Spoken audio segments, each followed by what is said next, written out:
On commence avec les unes de la semaine.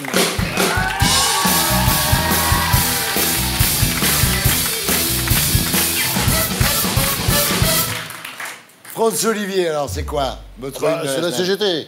Ah ouais. Le barreau d'honneur. Ah ouais. Bah non, parce que c'est quoi l'histoire? On voit très bien, c'est une grève qui va être dure. D'un côté, il y a Macron, qui peut pas reculer. Parce que s'il recule, eh ben, c'est fini. Il n'est plus le grand réformateur. Non, mais c'est fini. Il aura les pieds dans le ciment et le ciment sera sec. La CGT, elle, de son côté, c'est épouvantable parce que c'est sa dernière bataille. Bon, elle est à la ramasse. Hein. Ouais. Les dernières élections professionnelles, la CFDT, lui, est passée devant dans le secteur privé. Et dans le secteur public, ça finira par arriver tôt ou tard. Mais la CGT est toujours numéro 1 dans le secteur public, quand même. C'est le numéro 1 encore, mais ça ne durera pas. Parce que, Ouais. vous savez, ça, c'est une espèce de mouvement qui dure depuis un certain temps. Après, ça fait moins de subventions, parce qu'il y a quand même plus de 5 milliards comme ça qui vont aux organisations syndicales. Combien? Plus de 5 milliards. Et il y a une petite répartition après. Mais Attends, oui, bien non, sûr. non, mais Oui, bah alors attendez. Les organisations syndicales touchent 5 Sur votre milliards. feuille de paye, il y a 0,16 comme ça. On paye tous, ça, c'est depuis 2015. On paye tous pour Mais les dites-le syndicats. aux gens. On paye tous pour la CGT. Et tout ça est opaque. Dès qu'il y a un rapport sur les comptes des syndicats, les gens disent c'est opaque. Enfin, la CGT particulièrement. On est dans un festival de fake news. C'est-à-dire, le premier point, par exemple, le gouvernement veut privatiser. Mais vous regardez le texte de loi, c'est même le contraire. Il n'y aura pas de privatisation et c'est pas du tout. Comment dire? C'est pas le sujet. Ensuite, vous entendez dire la mise en concurrence. Qu'est-ce que c'est la mise en concurrence? Eh bien, ça va, renchérir le prix des billets. Mais c'est pas vrai, c'est encore fake news, c'est faux. Si vous voulez, le vrai problème, c'est qu'il y a un nombre incalculable de fake news, tout ça pour cacher la réalité qui est quoi? Qui est qu'il faut changer 2-3 bricoles à la SNCF. Il y a un endettement considérable et puis surtout, il y a une réalité. 50 milliards d'euros. Oui, 50 milliards d'euros. Mais il y a aussi une autre réalité. Donc, il faut faire quelques petites réformes. De toute façon, ce que propose le gouvernement, c'est pas la révolution. Hein. Mais ce que rien. vous avez, C'est des réformettes. Bah, les libéraux ou très libéraux comme Gonadel, ils sont pas contents. Ce qui est vraiment le problème, c'est que pourquoi en France, contrairement à ce qui se passe dans tous les autres pays européens, faire rouler un train, ça coûte 30% de plus qu'ailleurs. Non mais c'est incroyable ce chiffre, 30% de plus qu'ailleurs. Il faut travailler un peu quand même, il faut essayer de voir où ça vient. On ne peut pas comme ça continuer à payer les impôts sans arrêt pour payer des trucs qui ne marchent pas. Et je crois que c'est la réalité des choses. De toute façon, il y a un grand penseur du XXe siècle qui avait déjà tout dit à propos de la CGT. Vous connaissez ce penseur, c'était Coluche. Il disait que la CGT, ça veut dire cancer général des travailleurs. Et il rajoutait tout de suite, la différence quand même entre la CGT, enfin la vraie CGT, et le cancer général des travailleurs et le cancer, c'est évidemment le cancer, lui, il évolue. Et c'est vrai que... Bah oui. Natacha, votre une de la semaine, mon petit. Eh bien, ma une, elle est en fait très actuelle, mais elle retourne un peu en arrière. SNCF, et si tout était prévu depuis 2002 ? Pourquoi? Qu'est-ce qui s'est passé en 2002? Souvenez-vous, avril 2002, Jacques Chirac et Lionel Jospin vont au sommet des chefs d'État et de gouvernement de l'Union européenne. Et ils signent le document final de ce sommet. Et dans ce document final, il y a quoi? Il y a tout ce qu'on est en train de vivre aujourd'hui. La SNCF, mais aussi la réforme sur le travail. C'est-à-dire qu'il était inscrit là-dedans que tous les chefs d'État et de gouvernement se mettaient d'accord sur la libéralisation des services publics. Donc, bien sûr, c'est la mise en concurrence, mais à terme, on libéralise. Sur la réforme des retraites, c'était aussi écrit. Sur la flexibilité du marché du travail, la loi travail, elle y était. Donc, depuis, tout le monde sait très bien qu'on va y arriver, puisque gauche et droite pas tout le monde, ont parce voté qu'ils se sont cela. bien gardés de le dire aux gens. Justement, Michel Barnier, Non, ils l'ont pas dit. Michel Barnier, commissaire européen à l'époque, avait publié un article qui s'intitulait « Le grand secret de la présidentielle », puisqu'on était en pleine présidentielle de 2002, où il disait ceci: « Si nous voulons un débat honnête, il faut le dire. Dans beaucoup de domaines, il faudra aux futurs élus passer d'abord par Bruxelles et Strasbourg. Mais comme on ne veut pas de débat honnête, eh ben on fait semblant de découvrir aujourd'hui et oh là là, comme c'est dommage. » La presse qu'incarne ici, mais il faut lire les journaux. La presse a été complice. Mais on l'a dit, de ce mensonge.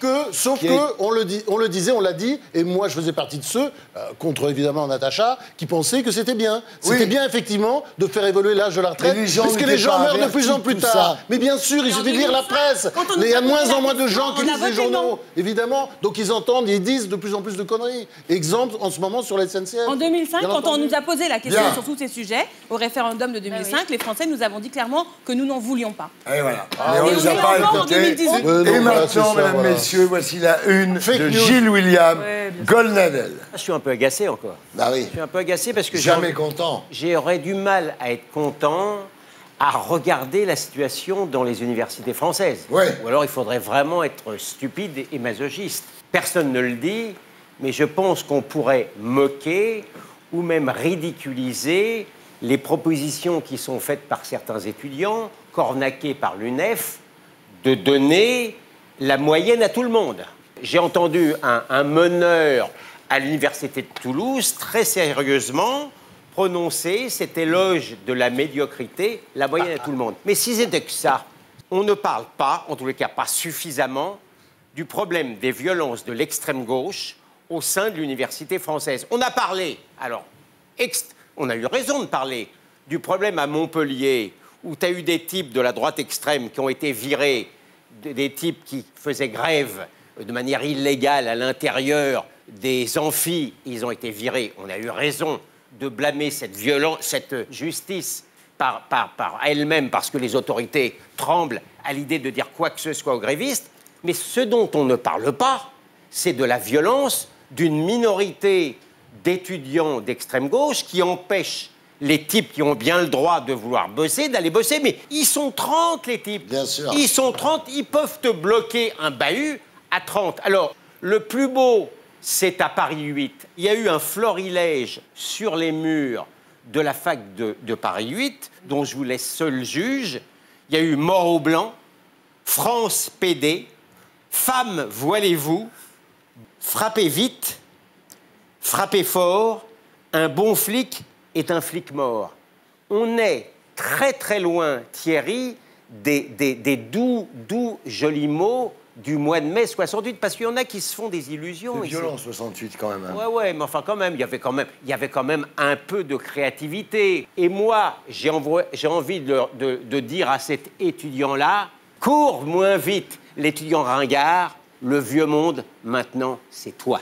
Oh là là là là. Donc allez-y, Monia. S'il y a bien une étude qui a créé le débat cette semaine et qui a créé une polémique, c'est le fameux rapport dit Muxel. Vous savez, les sociologues Anne Muxel et Olivier Galland ont dévoilé les résultats d'une étude intitulée « La tentation radicale » qu'ils ont fait auprès de 7000 lycéens pour comprendre les facteurs d'adhésion des jeunes à la radicalité politique et religieuse. Alors, cette étude a été menée pendant 3 ans dans 23 lycées des académies de Lille, Créteil, Aix-Marseille et Dijon, sur des jeunes âgés de 15 à 17 ans. Alors, via cette étude, on apprend que près d'un tiers ne s'est pas senti concerné par la minute de silence en hommage aux victimes des attentats de Charlie Hebdo. 7 sur 10 pensent que les médias n'ont pas dit toute la vérité sur le sujet. Un tiers estime qu'il est normal de participer à une action violente pour défendre ses idées. 80% estiment que l'on ne peut pas se moquer des religions. Donc évidemment, ce sont des chiffres qui font froid dans le dos. Par contre, il serait quand même bien de mettre un petit bémol à cette étude, par exemple, surtout concernant sa méthodologie. Pourquoi ? Parce que les élèves de ZUS, à savoir des zones urbaines sensibles, et les élèves qui se déclarent musulmans sont surreprésentés dans cette enquête. Ah, ça sert à rien. Alors, juste pour info, on estime que les musulmans représentent 7% de la population française, soit à égalité avec les chrétiens, contre 40% de personnes non croyantes, et les juifs représentent 1% dans l'ensemble. Or, dans cette enquête, les élèves musulmans représentent 20%. Le fait que les musulmans soient surreprésentés modifie les statistiques globales. Oui. Mais ça ne modifie pas, par exemple, cette statistique qui consiste à dire que, quand on pose la question, est-ce que vous pensez que, qu'il n'y a qu'une seule vraie religion et que la religion prévaut sur la science, eh bien, il y a 6% des chrétiens qui répondent oui et il y a 32% des musulmans qui répondent oui. Donc, ce genre de résultat-là... Oui, ça met la limite sur un sondage sur QCM. Il faudrait quand même faire des entretiens individuels plus poussés pour comprendre, parce que là, on pose des questions graves. Ils ont quand même fait un travail de base. Mais pas si poussé que ça. Absatoussi. Ma une de la semaine, c'est sur Facebook. Faut-il quitter Facebook ? Alors, le Guardian et le New York Times ont annoncé fin mars que les données de dizaines de millions de personnes avaient été aspirées. Bien sûr. Facebook annonce même 87 millions de personnes. Ça a été aspiré par une entreprise qui s'appelle Cambridge Analytica. C'est une entreprise qui est spécialisée dans l'influence politique et qui, en 2016, a contribué à la campagne de Trump. Alors, en France, on parle de 210 000 personnes concernées. L'histoire, c'est quoi ? C'est une application qui s'appelle This is your digital life, qui a été donc téléchargé par près de 305 000 personnes et qui a permis, en fait, via un questionnaire, de récupérer vos infos, mais aussi celles de tous vos amis. On se rend compte que c'est hyper grave.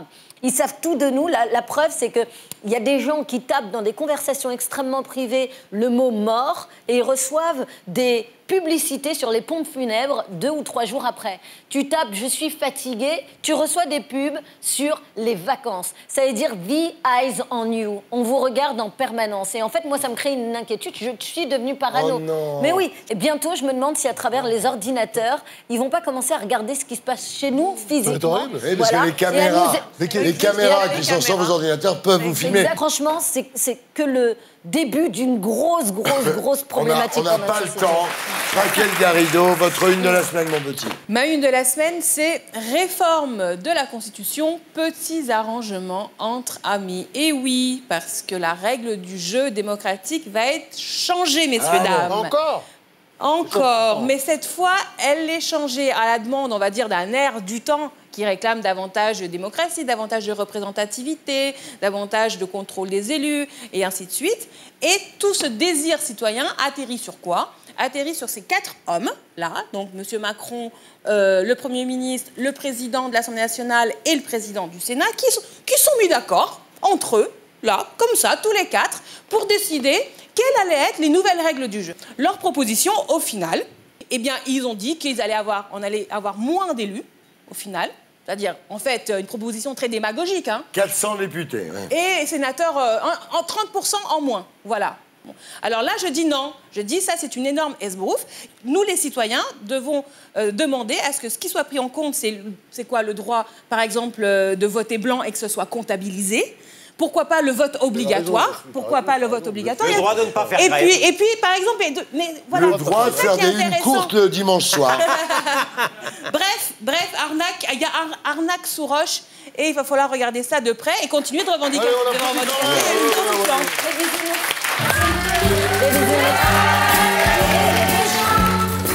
C'est pas ça, monsieur. C'est le pays joyeux des enfants heureux. Voilà, c'était les unes de la semaine. Et maintenant, j'accueille notre invité fil rouge. C'est le philosophe et essayiste Michel Onfray.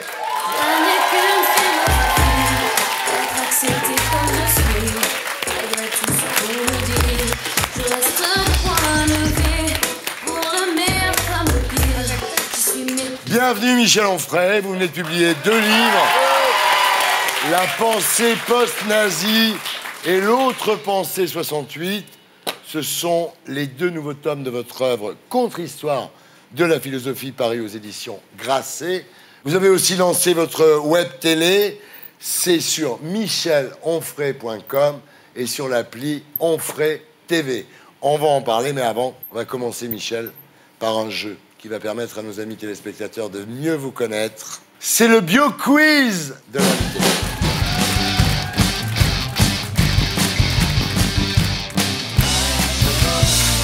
Alors, Michel, en fait, c'est un jeu dans lequel il n'y a que des questions sur vous, donc évidemment, vous ne répondez pas, mais vous confirmerez que ce fut la bonne réponse. Alors, que signifie le nom Onfray, qui est d'origine scandinave?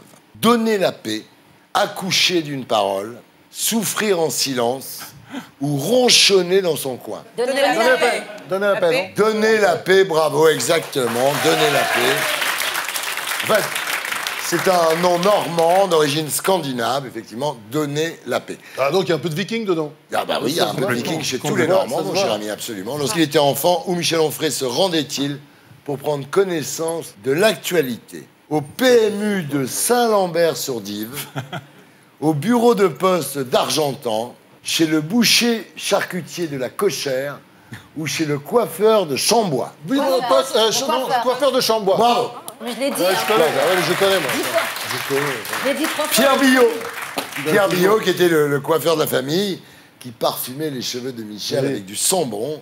Et là-bas, il y avait Charlie Hebdo, le Canard enchaîné, le Nouvel Observateur, Ouest France. Ça a été votre premier contact avec l'actualité, finalement. Et Noir et Rouge, surtout. C'était une revue anarchiste. J'ai découvert l'anarchie chez lui. Mais c'est lui qui m'a expliqué ce qu'était la déportation, ce qu'était le camp de concentration.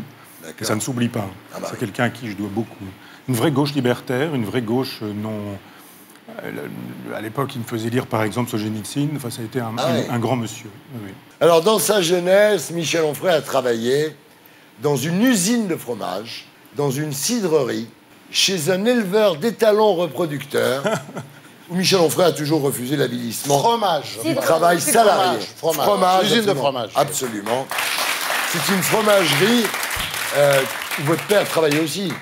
Non, il y avait un patron qui possédait le village. Ma mère était femme de ménage dans son château. Mon oncle était chauffeur laitier dans la laiterie. Mon père était ouvrier agricole dans sa ferme. Ouais. Et moi, j'ai bossé l'été pour me faire un peu d'argent, pour me payer mes études. C'était Chambois, mon village natal. Chambois, à côté d'Argentan. Avec quelle star Michel Onfray a-t-il collaboré pour son livre Étoile polaire?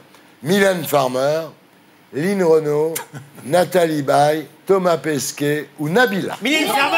Mylène Farmer, bravo. Aucune dignité. Bravo Gilles William. Bravo.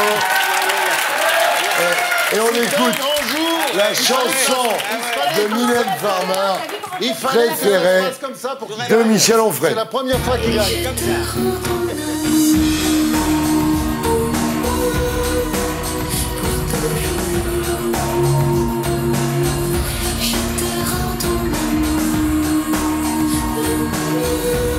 Vous adorez cette chanson? Non, j'adore Mylène Farmer. Et un jour, à Radio Classique, on m'avait demandé d'apporter quelques chansons, quelques musique classique. J'ai choisi cette œuvre. On m'a dit, c'est votre œuvre préférée. Non, il y a plein de chansons. J'adore toutes ces chansons, notamment... Ouais, c'est Plus grandir. Vous aimez Plus grandir?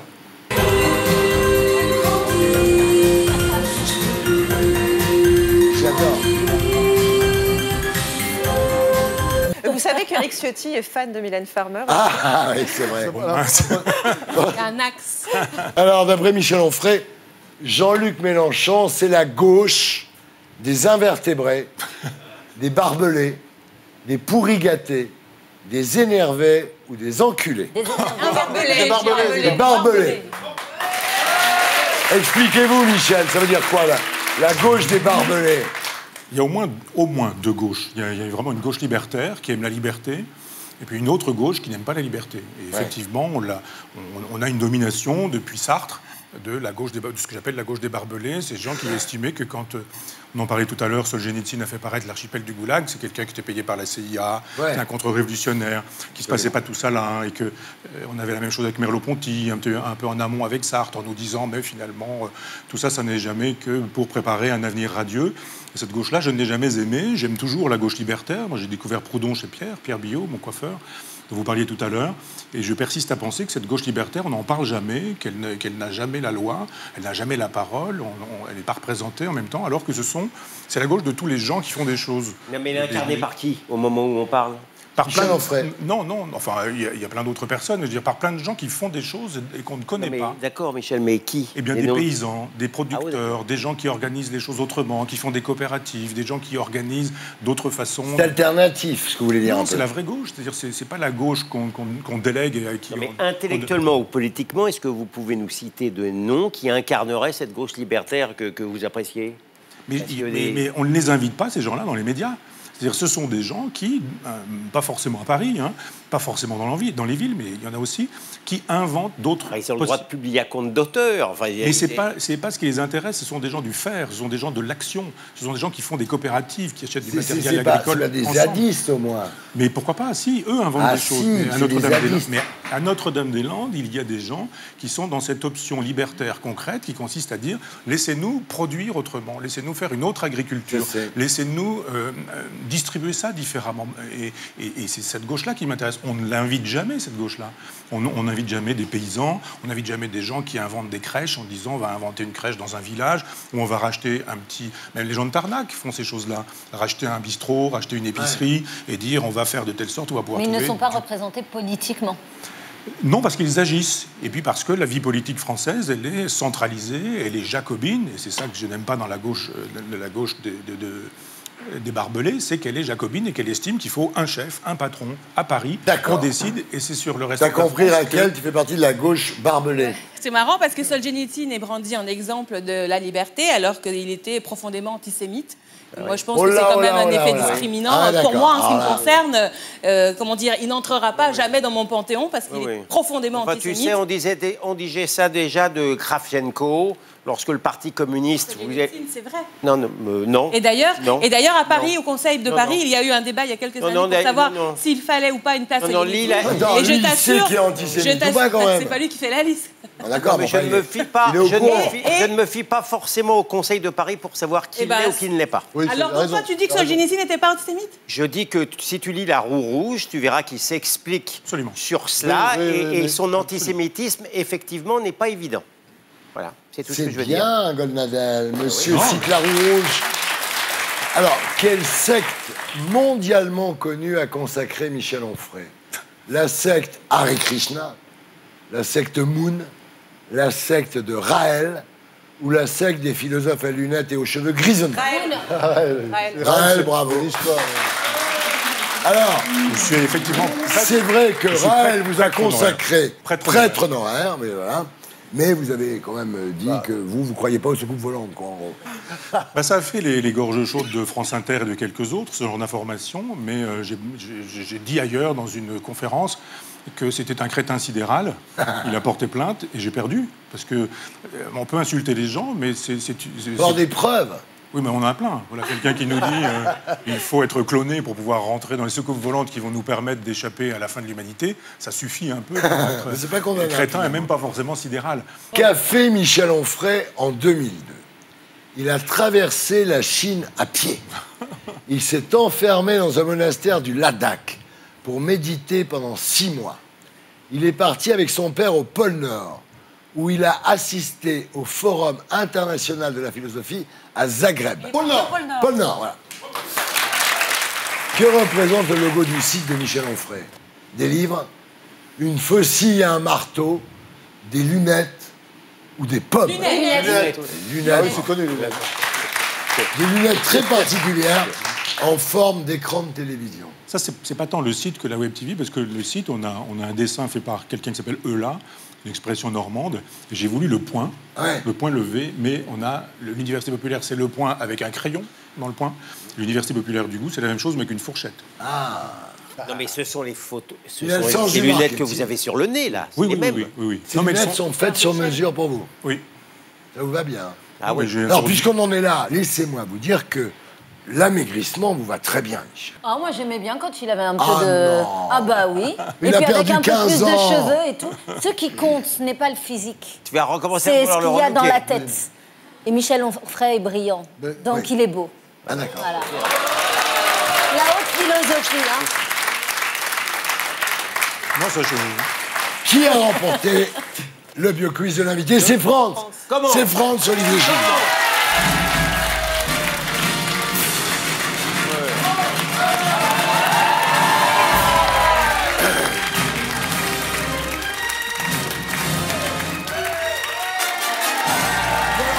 Après la pub, pour les terriens du dimanche, l'émission qui vous aide à vous faire votre opinion ce soir face aux 7 mercenaires, Michel Onfray.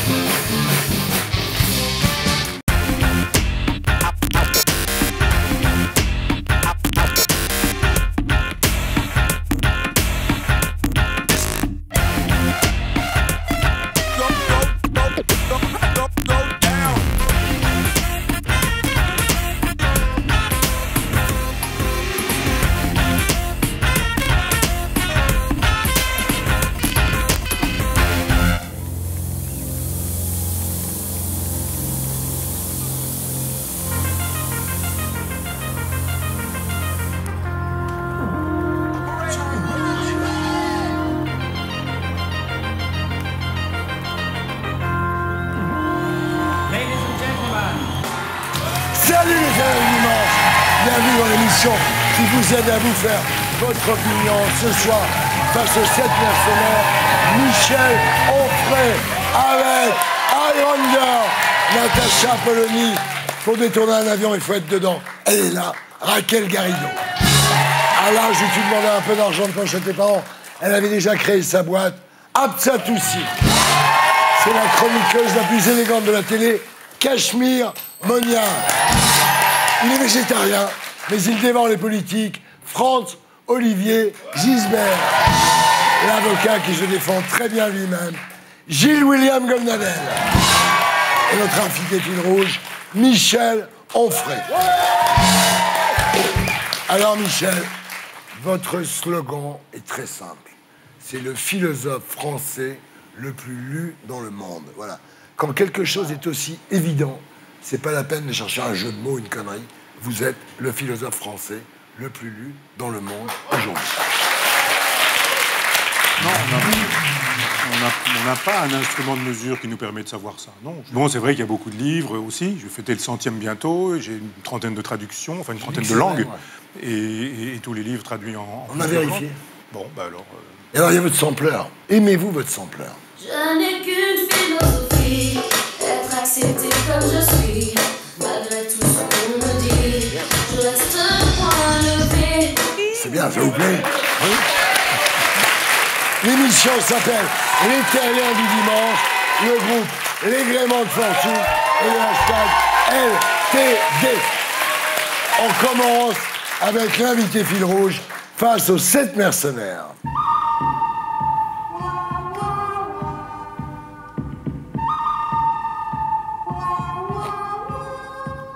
Alors, Michel Onfray, les 7 mercenaires ont chacun une question à vous poser. Et comme je suis le 7e, en l'absence de Jérém Starr, j'ai une question pour vous. Vous venez de publier chez Grasset La pensée post-nazie et L'autre pensée 68. Ce sont les 2 nouveaux tomes de votre œuvre, Contre-histoire de la philosophie. En parlant de 1968, vous avez déclaré « Il y a eu le meurtre du père en 68. Et depuis, il n'y a plus que des enfants. » C'est cette infantilisation généralisée qui fait que quand il y a du terrorisme aujourd'hui, la question n'est pas d'où ça vient, mais ai-je un nounours à portée de main ou ai-je une bougie à allumer? Voilà.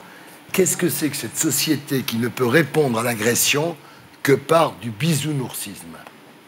Parce qu'on ne fait pas vraiment de politique, sauf peut-être pour le coup Jean-Luc Mélenchon. C'est-à-dire qu'au moment des présidentielles, le seul à avoir vraiment fait de la géopolitique sur cette question-là, ça a été lui, discours de Marseille, où il a dit des choses extrêmement intéressantes, parce qu'effectivement, le travail du philosophe, c'est pas de dire c'est bien ou c'est pas bien, on est à peu près tous d'accord sur la question du terrorisme. C'est de poser la question de la généalogie. Ça vient d'où? Pourquoi aujourd'hui des gamins peuvent-ils arriver et dans un supermarché, par exemple, et envoyer des rafales de mitraillettes, égorger quelqu'un, etc., en disant Allah Akbar, d'accord, mais aussi en disant ce qu'on ne dit jamais, ou en disant souvent, ça s'est passé comme ça avec le meurtre du père Hamel, il faut que vous arrêtiez votre impérialisme sur la planète depuis que Mitterrand a décidé, en 91, de suivre George Bush pour le passage à tabac que George Bush a effectué avec tous les siens en Irak, etc., etc. 4 millions de morts. 4 millions de morts. Cette politique a généré 4 millions de morts. Et personne ne met en perspective, je le redis, sauf Mélenchon à cette occasion-là, le terrorisme qui arrive et ce que nous faisons dans le reste du monde. Donc, ce ne sont pas des méchants d'un côté avec des bons de l'autre, ce sont juste des gens qui disent « Vous avez mené une guerre avec vos moyens, vos techniques, vos méthodes, votre armement lourd.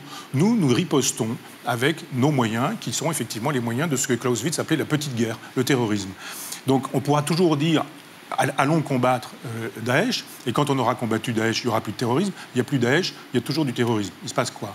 On voit bien que ce n'est pas une bonne raison. Il faut que les vendeurs d'armes puissent vendre leurs armes. Il faut qu'il y ait des guerres. Les guerres, on les fait toujours prétendument au nom des droits de l'homme. On ne les fait pas au nom des droits de l'homme. Sinon, on ferait la guerre à la Corée du Nord. On ferait la guerre à la Chine. Ou à d'autres pays qui ont, étonnamment, les moyens de répondre. Non, on va casser la gueule aux Afghans, on va casser la figure aux Irakiens, aux Libyens, parce que c'est facile. Et tous ces gens qui vendent des armes sont aussi propriétaires de journaux. C'est sidérant, ça. Donc quand on vend des armes, d'une part, qu'on fait des journaux, d'autre part, il n'y a pas de raison que dans ces journaux, on s'en vienne expliquer que, effectivement, le terrorisme aujourd'hui a des racines, pas une seule, mais des racines, et que parmi ces racines, il y a effectivement la politique étrangère pro-américaine que nous menons en France depuis 1991, avec juste la parenthèse de Jacques Chirac. Ça vous plaît pas, ça, vous? L'explication de Paul Valéry, on croit mourir pour sa patrie, on meurt pour des industriels. Je ne dis pas qu'elle n'est pas accessoirement accessible, mais je pense que ce n'est pas le cœur de l'explication. J'ai dit il y a des racines et l'une d'entre elles. Oui, mais donc, je n'ai pas dit tout s'explique avec ça. C'est effectivement souvent ce qu'on me fait dire, en disant que je n'ai dit que ça. Mais il y a effectivement d'autres choses. J'ai aussi fait une lecture du Coran qui me permet de dire qu'il y a aussi de manière intrinsèque dans le Coran matière à justifier ces choses-là. Penser l'islam est un livre dans lequel je raconte toutes ces choses-là. J'ai lu le Coran et il y a effectivement des textes homophobes, clairement antisémites, misogynes, phallocrates, bellicistes, guerriers, etc. Aujourd'hui, on n'a plus des citoyens qui raisonnent quand on se retrouve avec des enfants dans les classes qui estiment que Darwin, c'est de la propagande et que Dieu est créateur du monde et que ces choses-là se sont passées et que c'est la vérité, que c'est pas allégorique, que c'est pas symbolique, qu'on a le droit bien sûr à la religion. Et donc il y a effectivement un travail à faire, qui est un travail de philosophe. Et voilà. Franck, votre question pour Michel. Alors Michel, comme je suis ton ami, plus je te connais, plus je t'aime, je le dis, et plus je t'admire aussi, comme plein de Français d'ailleurs, qui t'aiment et qui t'admirent, parce qu'en fait tu as ouvert des horizons philosophiques incroyables à travers ta contre-histoire de la philosophie, à travers des gros livres comme Décadence ou Cosmos, etc. Bon. Alors je vais me coller la question personnelle. La question personnelle, c'est comment ça va? C'est-à-dire, je sais que tu as eu des gros problèmes récemment, des problèmes de santé. Où tu en es? J'ai fait un AVC le 27 janvier et je venais à l'anniversaire d'un ami qui était Eric Tanguy, un ami compositeur, et à la descente du train, j'ai eu l'impression qu'on m'enfonçait un clou dans la tête. Mal de tête terrible, et j'ai commencé à avoir des symptômes de perception de l'espace. Je suis rentré à mon hôtel à Paris, à 5 minutes. Je n'ai pas vu les gens qui étaient à l'entrée, donc je commençais à perdre la vue de la perception du bord supérieur gauche.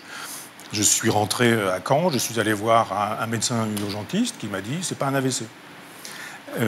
Donc le lendemain, je faisais mon cours à l'Université populaire, il y avait 1000 personnes, donc le lendemain, j'ai fait mon cours à l'Université populaire avec un mal de tête terrible, et je dînais avec mon copain et ses amis, Robert Combas, il m'a fait l'amitié de venir à mon cours, et pendant tout le dîner, j'avais tellement mal à la tête que j'ai appelé les urgences de Deauville, où mon cours a lieu, et on m'a dit, c'est pas un AVC.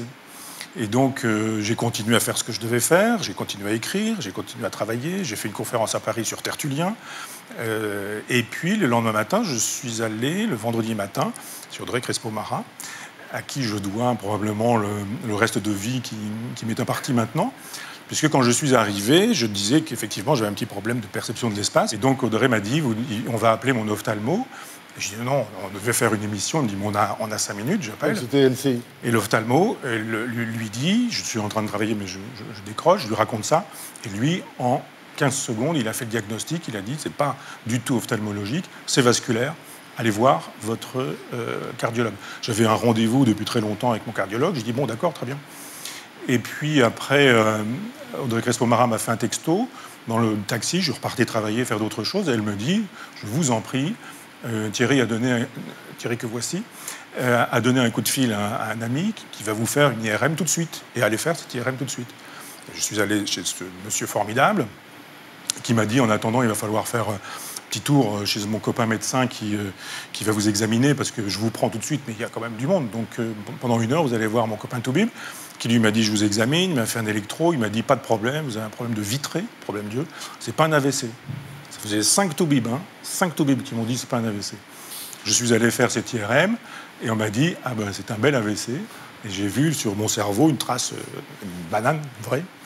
Et on m'a dit... Quand on a un AVC, il faut mieux aller voir Audrey Crespo-Mara parce qu'elle diagnostique mieux, c'est ça? Vous voulez faire un IRM pour voir si ça saigne? Non, mais aussi, alors, le problème... elle diagnostique mieux, visiblement. Non, le problème, c'est pas moi, c'est la santé publique française. C'est ça la question. C'est-à-dire que moi, j'ai la chance de connaître des gens, des amis. J'ai la chance qu'Audrey me dise, on va voir ce qu'on peut faire, qui appelle Thierry, qui dit, mais on va tout de suite mettre en branle les carnets qu'on a et les connaissances en disant, il y a une urgence ici, vous ne pourriez pas, etc. J'aurais été mon père, ouvrier agricole, ça n'aurait pas eu lieu. Ouais. C'est parce qu'effectivement, on a des amis, des bons amis, des copains, que effectivement aujourd'hui, on peut se faire soigner correctement. C'est pas bien, c'est un service public. Il y a des impôts, on paie des impôts, c'est très bien les impôts, je trouve ça formidable. Il faudrait qu'on ait une santé qui soit performante. Elle l'est, on a des gens bien, mais on a aussi des gens de moins en moins bien. Mais au-delà de ce qui m'est arrivé, ce qui est important, c'est la réflexion qu'on peut mener sur la santé française, sur la médecine à 2 vitesses, sur le fait que quand on est pauvre, on meurt. On ne peut pas soigner ses dents, on ne peut pas soigner ses yeux, on ne peut pas soigner ses urgences. Et depuis que les gens savent, il y a eu une dépêche d'AFP qui a expliqué que j'avais fait un AVC. Donc évidemment, maintenant, les gens me disent de trucs. Et je reçois un nombre de confidences terribles. ma coiffeuse, qui m'a expliqué l'autre jour comment son père était mort et comment on était passé à côté Bien d'un sûr. diagnostic. Un autre qui me dit, etc. etc. C'est la santé française qui est malade, c'est pas tant moi. Merci Franz d'avoir posé la question, tu es adorable, mais je me dis, bon, moi, oui, d'accord, mais ça veut dire que tous les gens qui n'ont pas de piston, qui n'ont pas de copains, qui n'ont pas de relations, ils font quoi? Ils font comment? Ils meurent. Ils meurent. Absatou, votre question pour Michel Onfray. Je suis ultra fan de ce que vous êtes et de ce que vous faites parce que vous êtes l'un des seuls à expliquer de façon extrêmement simple des choses particulièrement complexes. vrai. Donc ça veut dire que tout le monde peut vous écouter et c'est un vrai bonheur parce que j'ai pas honte de le dire, moi je comprends pas tout. Et alors quand vous parlez, peu importe de quoi vous parlez, j'arrive à tout comprendre, à m'intéresser. Donc vous devriez aller parler encore plus à tous ces jeunes qui s'intéressent pas. Voilà, c'est formidable.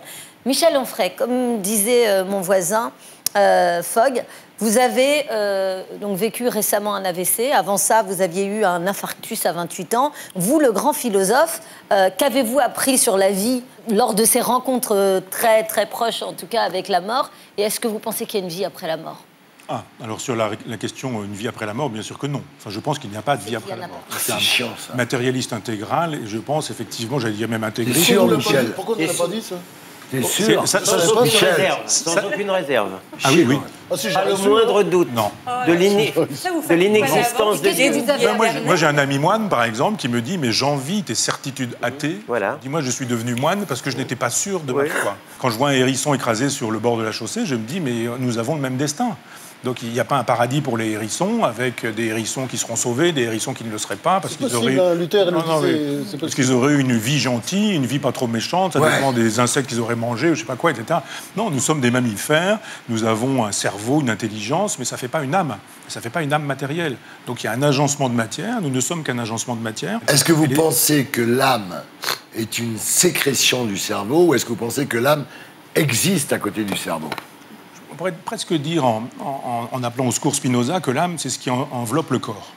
Et de fait, quand on aime quelqu'un, on aime son âme. On peut aimer son corps aussi, accessoirement.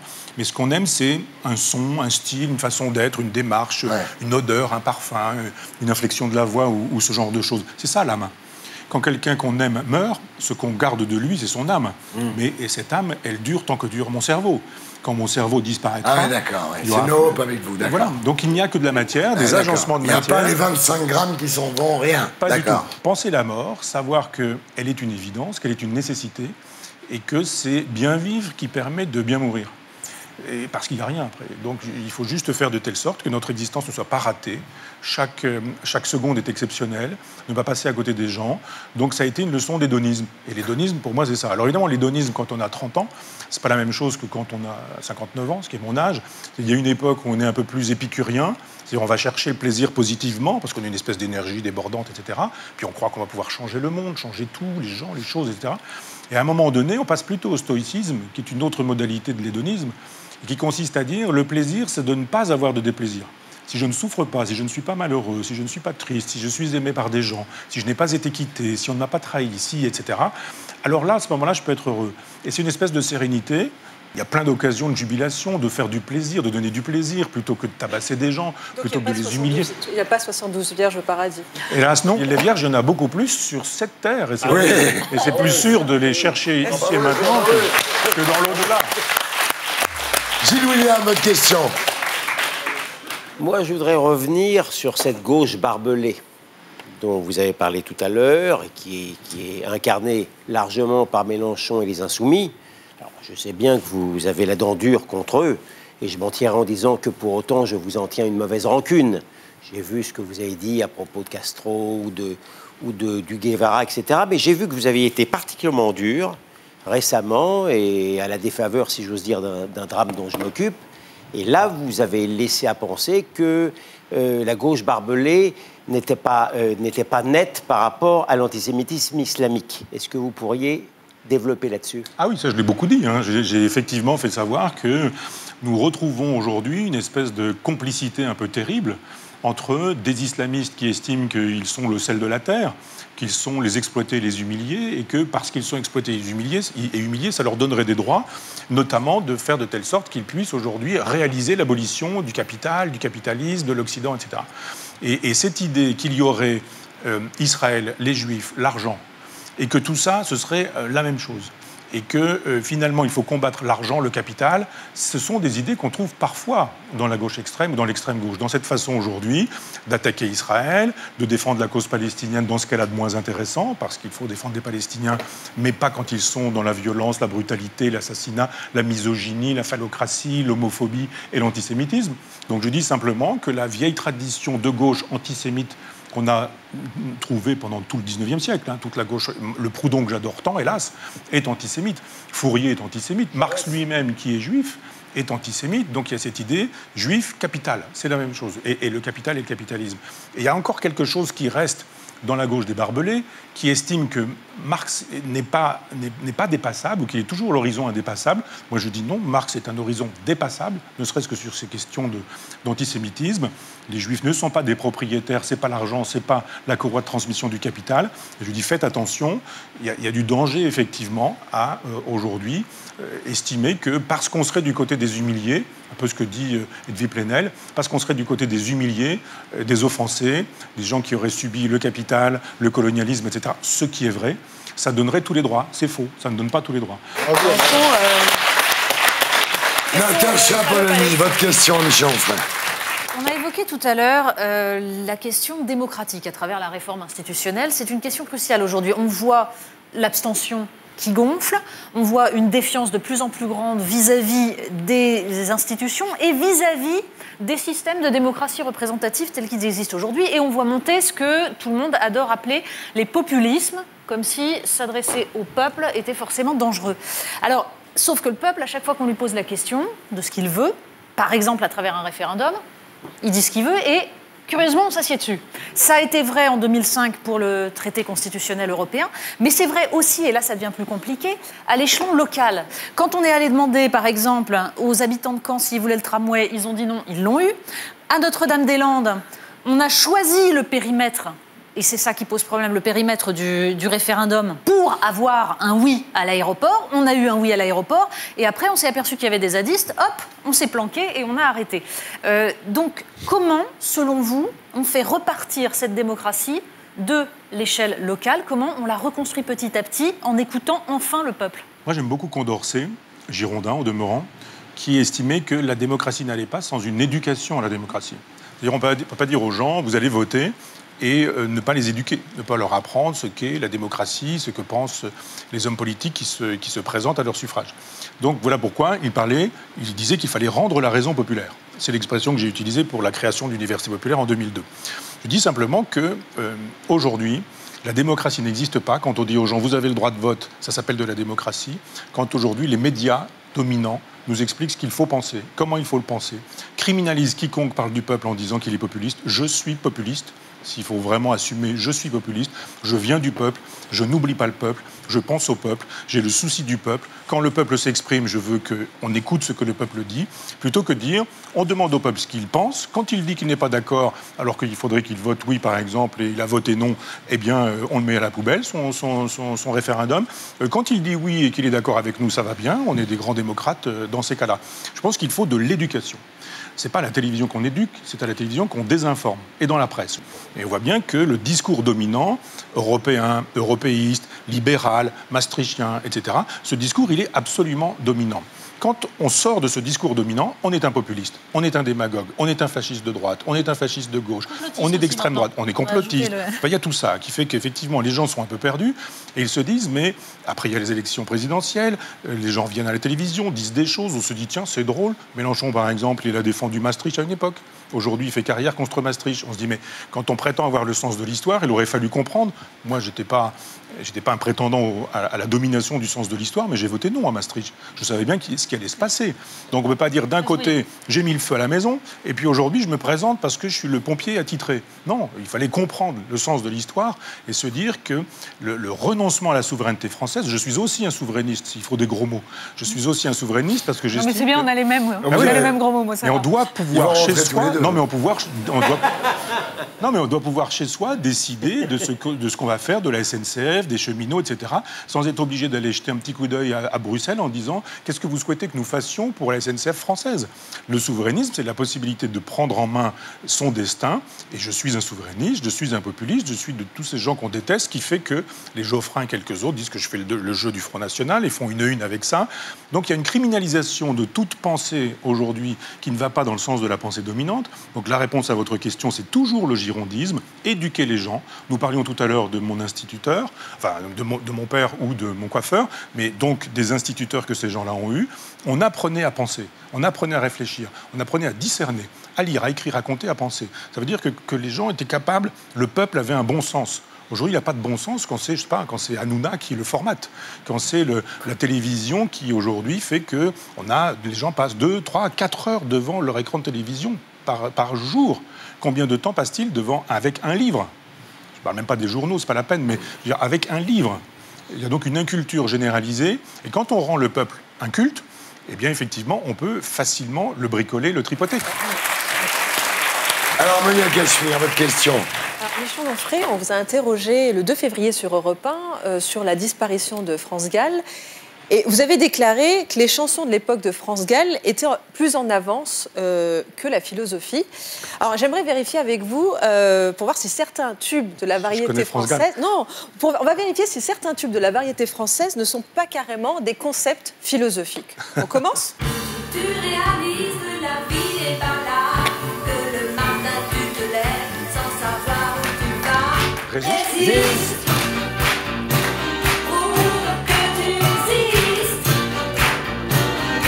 Résiste, prouve que tu existes. Est-ce qu'on ne peut pas dire que chez France Gall, on retrouve la question d'existence d'Heidegger? Je n'irai pas jusque-là, parce que chez Heidegger, c'est quand même un peu plus compliqué que ça. Non, je pense vraiment que le cinéma et la chanson française ont fait avancer des idées beaucoup plus que certains livres de philosophie. Oui, c'est sûr. Par exemple, Derrida vendait certains de ses livres 1000 exemplaires. Vous vous rendez compte? La grandeur de Derrida. Derrida est mort, je faisais une conférence au Japon, et ils étaient en deuil, là, à l'université de Todai, où je faisais ma conférence. Ils avaient perdu Derrida, quoi.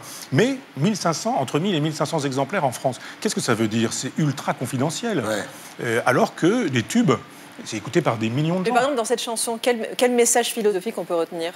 Alors, l'idée prouve que tu existes, c'est quelque chose d'intéressant. C'est quelque chose que les Romains auraient pu dire en disant mais l'existence n'est pas donnée, elle est à construire. C'est une chanson existentialiste, si on veut. Hein. Quand Sartre dit vous avez a priori une existence, elle est pure facticité, faites quelque chose et ce que vous faites fera que vous serez quelque chose. C'est la leçon de l'existentialisme, c'est ça. Sartre dit à un moment donné, vous avez un coupe-papier. Le coupe-papier, il est fait pour couper du papier. C'est sa fonction. Donc, en ce sens, l'essence précède l'existence. Mais vous, nous tous, on n'est pas dans la situation du coupe-papier. Notre vie, c'est rien a priori. Mais ça deviendra tout ce qu'on en fera. On continue. C'est des petits trous, encore des petits trous, des petits trous, des petits trous, toujours des petits trous. Y a de quoi devenir dingue, de quoi prendre un flingue. Voilà, je vois où vous allez en venir là. Oui. Ouais.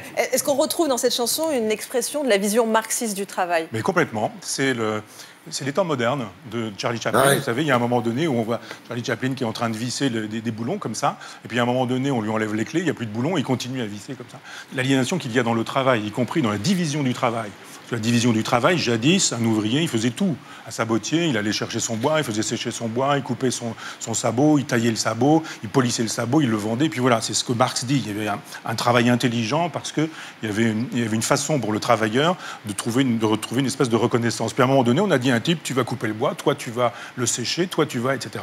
Et on va donc faire une division du travail qui va être dans l'aliénation. Le type qui, effectivement, moi j'ai connu à la gare d'Argentan un type à qui il manquait un bras, donc il était accidenté, il n'avait pas de bras et il poinçonnait les tickets. Ouais.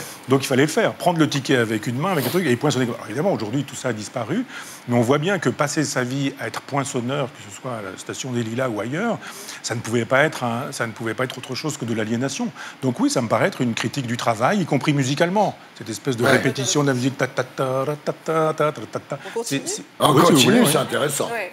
On ne change pas. Une veste cache comme de ce qu'on voit. J'adore cette chanson. Mais ça, il n'aime pas, Céline Dion. Est-ce qu'on peut philosopher avec Céline Dion? Avec cette chanson-là aussi, oui, évidemment. Ça, c'est une vraie question. Quand on est jeune, on est de gauche parce qu'on pense qu'on peut changer les choses. Et puis quand on est moins jeune et qu'on a vu comment les choses fonctionnaient, on se dit non, finalement, on ne changera pas les Je choses. n'ai jamais été jeune. C'est bien possible. Ça alors. Jean-Vivant. Mais vous pourriez le devenir. Bon. Ah, bonne réponse. Ça me paraît assez exclu. Donc c'est vrai que pendant très longtemps, on se dit mais les vieux n'ont rien fait, c'est des nuls, il va falloir changer les choses, il va falloir changer le monde, etc. Donc on pense que c'est possible, puis on fait des choses. Moi j'ai vu en faisant l'université populaire comment ça résiste le réel, comment c'est compliqué. Mais avant de changer le monde, est-ce qu'on change soi-même? Céline Dion le dit, Elle dit on ne change pas. Alors Descartes dit il faut se changer ou changer l'ordre du monde. Il faut choisir l'un ou l'autre. Et moi je crois pas. Je crois qu'en se changeant, on change l'ordre du monde. Donc oui, on peut se changer. Tout philosophe est obligé de vous dire qu'on peut changer. Il y a un moment dans ma vie où la philo est arrivée, où je me suis dit, bah justement, on peut devenir et éprouver qu'on existe, comme disait France Gall, et à partir de ce moment-là, on construit son existence. Parce que la liberté, elle n'est pas donnée. Quand on dit alors la liberté, on est libre, on n'est pas libre. Vous savez, quand on est fils de pauvres et qu'on a des parents qui ne parlent pas correctement le français, qui n'ont pas d'argent, pas de livres, qui ne peuvent pas vous emmener en vacances, etc., c'est quoi la liberté ? Donc la liberté, c'est un acquis. C'est pas quelque chose qui est donné a priori. Vous savez, des gens, si on ne leur donne pas, si on ne les aide pas socialement, c'est à ça que devrait servir la gauche, aider les gens modestes ou les gens de peu, comme on dit. À ce moment-là, vous pouvez rendre possible le fait qu'on change sa vie et qu'on change la vie des gens. Et dans ces cas-là, évidemment, on change, mais dans l'autre hypothèse, on ne change pas. Parce que Bourdieu en avait bien fait la démonstration, souvent les fils de pauvres restent des pauvres eux-mêmes qui vont faire des enfants pauvres aussi, parce que c'est simplement la reproduction sociale. Moi, je suis une exception. Est-ce qu'on peut écouter la dernière chanson? Oui, on peut. Allez. Encore un matin pour rien, une argile entre deux tes mains. Encore un matin sans raison ni fin, si rien n'y trace son chemin. Est-ce qu'on peut dire sommes-nous libres ou déterminés? Est-ce que c'est du Sartre? Oui, mais on retrouve absolument cette question-là. Et on ne peut pas dire on est libre ou on est déterminé dans l'absolu comme ça, en disant à droite on pense qu'on est libre et qu'il n'y aurait jamais aucun déterminisme. La droite se trompe parce qu'il y a des déterminismes. Et la gauche pense qu'il n'y a que déterminisme et qu'il n'y a pas de liberté. Elle se trompe car il y a les deux. Et simplement, le déterminisme, c'est qu'on ne choisit pas de naître, d'arriver au monde, d'avoir ces parents-là, cette couleur-là, d'être sur ce pays-là, d'être dans un pays. Si vous arrivez en Afrique aujourd'hui, ce n'est pas exactement la même chose qu'en Europe. Et si vous êtes dans un village de Roumanie, ce n'est pas la même chose que si vous êtes dans le 6e arrondissement. Donc il faut le déterminisme, il faut la liberté. Surtout, le déterminisme, on n'a pas le choix, on vit avec. La liberté, ça devait être le propos de l'école. L'école républicaine, elle devait apprendre, enseigner la liberté, apprendre à devenir libre. Parce qu'on ne naît pas libre, on le devient, mais pour le devenir, encore faut-il qu'on ait des pédagogues, des philosophes ou des profs. Et grâce à ce moment, maintenant, grâce à vous, Michel Onfray, on peut écouter Chante France et philosopher. Merci. Merci. Merci. Raquel, votre question. On connaît votre aversion vis-à-vis du jacobinisme, votre affirmation de foi vis-à-vis du girondinisme, mais je veux vous poser une question précise sur la façon dont vous menez ce débat dans la société, et en particulier votre rapport à Robespierre, que vous avez tendance à animaliser, à déshumaniser, à psychiatriser. Là, j'ai un texte que vous avez écrit, je vous lis quelques extraits pour que le téléspectateur sache bien de quoi on parle. Là, c'est un article qui est une anatomie d'un cerveau reptilien. Robespierre n'eut jamais de corps. Il vécut comme s'il n'avait ni sexe, pas de sexe. On ne le connaît pas d'ici. Ni ventre, Ah oui. pas de ventre. Mange pas. Ni main pour caresser. Il n'avait pas de main. Il s'intéresse à rien. Ni, À part, ni tuer bouche. les gens. Ni bouche pour embrasser. Pardon. Ni peau pour toucher. Pardon. Sa vie est consacrée à se venger d'une humiliation d'adolescence. Vous parlez du fait qu'il a enveloppé son ressentiment, voilà, dans des lectures, que son cerveau baignait dans la bile. Bah ouais. Robespierre insomniaque, abonné au cauchemar, sans vie sexuelle, nerveux, pathologique, dépressif, sujet oui. aux maladies de peau, oui. affublé d'ulcères, variqueux, aux jambes, mauvais parleur, saignant régulièrement du nez, paranoïaque. Cette façon d'animaliser l'opposition intellectuelle, la dissidence, c'est quand même, on le sait, l'apanage des totalitarismes. Ah oui, des antisémites, Ah bah oui. fascistes, des nazis. Ah oui. Vous niez que le goulag, les Ah staliniens ont Voilà. psychiatrisé les dissidents? Non. Cette façon de faire, qui est de dire ça, désigner, vous avez un portrait de Lénine désigner... Vous avez un portrait de Lénine chez vous. Pourquoi vous êtes en train de nous parler Ah, de donc vous Goulag? voulez pas répondre à la Bien sûr question? que je réponds. Non, mais vous voulez Non, venir on a dans mon compris la salon, je question. vous invite quand vous voulez, Non, Michel mais Onfray. mais Justement, parce que peut-être qu'on peut parler de choses Oui. sur un terrain autre que Non, mais celui-ci. j'ai compris. Et je vous demande, comment se fait-il qu'un homme aussi érudit que vous Alors, accepte de tomber finalement dans des arguments si pauvres? Alors, deux choses. Ce que vous signalez là, ça s'appelle la licence littéraire. Sauf si vous n'avez pas vu que c'était un portrait littéraire et que j'essayais de faire un portrait comme Julien Gracq a fait un portrait d'ailleurs de Robespierre, mais lui pour le coup un portrait favorable. Vous n'avez dit qu'une seule chose qui puisse faire penser que j'animalise Robespierre, c'est le cerveau reptilien. Savez-vous que vous avez un cerveau reptilien ? Et que tout le monde autour de cette table a un cerveau reptilien, et que dire de tout le monde qu'il a un cerveau... Il y a toujours des adorateurs de ce serpent. Attendez, je suis en train que c'est un serpent. Laissez-le répondre, Raquel. Parlons donc du serpent, qui lui aussi est un reptile. Hein, ça renvoie au cerveau reptilien, si ça vous est pas apparu. Donc en fait, c'est pareil. Cerveau et cerveau reptilien, ça renvoyait le serpent au cerveau. Enfin, c'est un peu... Voilà, ceci dit, je pense que effectivement, j'ai fait un portrait littéraire. Deux, dans tout ce que vous avez dit, chaque phrase est vraie. C'est-à-dire, je ne lui ai pas inventé des saignements. Il n'a pas de sexe. Ben il n'a pas de main. Mais non, il n'a pas de bouche. Attendez, je suis en train de vous répondre. Je vous dis simplement que ces ulcères variqueux ont existé. Je ne lui ai pas inventé des ulcères variqueux. Je ne lui ai pas inventé des saignements de nez perpétuels. On ne lui connaît aucune relation sexuelle. Cet homme est mort vierge. Tu as été très gentil, tu parles pas de ses tocs aussi, parce qu'il avait des tics un peu comme ça. Notamment, il avait le truc de l'épaule. On a revu après. Je voulais pas le dire, c'est bon. Mais ce type invente le socialisme des barbelés. Je suis quand même sidéré que pour défendre le peuple, Mélenchon ait besoin d'aller chercher le plus ordurier des personnages de la Révolution française. Qui est un aristo, en plus. Maximilien de Robespierre. Le type qui envoie des aristocrates à la lanterne, justement, parce qu'ils ont une particule, c'est lui. C'est la même chose qu'Hitler qui nous dit, le petit avec les yeux bruns, qu'il faut être des grands aux yeux bleus. Il y a un moment donné où vous dites, mais qu'est-ce qui se passe ? Mais non. Quand vous employez le mot ordurier, là, ce que vous venez de dire est ordurier. Prétendre que les personnes ont été guillotinées à la Révolution française parce qu'ils avaient une particule et que ce serait comparable, à la Shoah.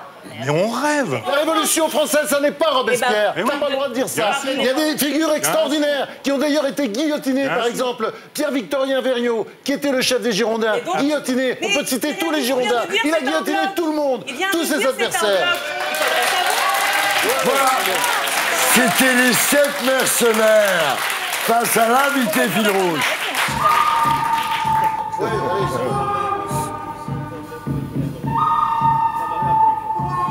Et maintenant, les fausses infos qui sont plus vraies que les vraies. Et inversement, c'est le fake no fake.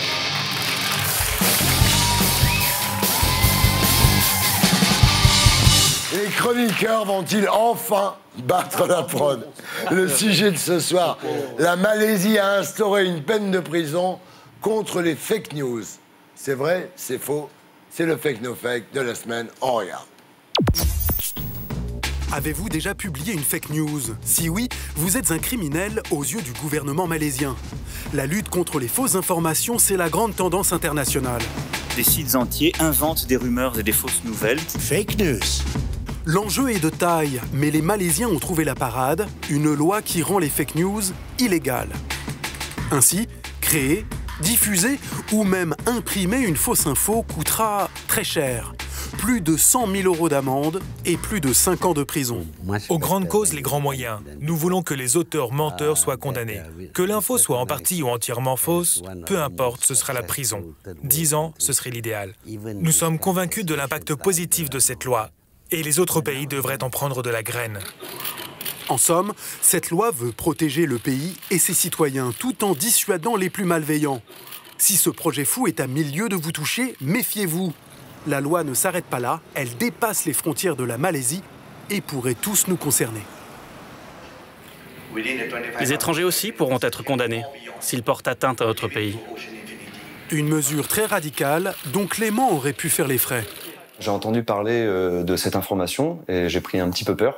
En fait, moi, j'avais écrit un petit texte humoristique dans lequel je parlais du gouvernement malaisien et j'ai glissé des informations erronées. Du coup, j'ai décidé de supprimer ce post, ce texte, parce que je trouvais ça un petit peu fou que je puisse risquer de la prison pour un petit texte humoristique. Des années d'emprisonnement pour une blague ou une tentative de buzz? Une loi qui devrait freiner les envies des petits blagueurs. La Malaisie a-t-elle instauré une peine de prison contre les fake news? Je pense que c'est vrai. No fake. Parce que c'est la mode actuellement des gouvernements de désigner les auteurs présumés de fake news. Natacha? Bon, clairement, le personnage nommé Clément est un acteur sans doute très sympathique. Oui. Mais bon, non, je pense que c'est faux. 100 000 dollars d'amende, 5 ans de prison, non. Je rebondis sur ce que dit Natacha. Le barbu hipster, c'est faux. Et en plus de ça, le ministre de la Justice, M. Mathir, c'est bien lui, mais il ne ressemble pas à ce sujet, au personnage qui est dans le sujet, donc c'est faux.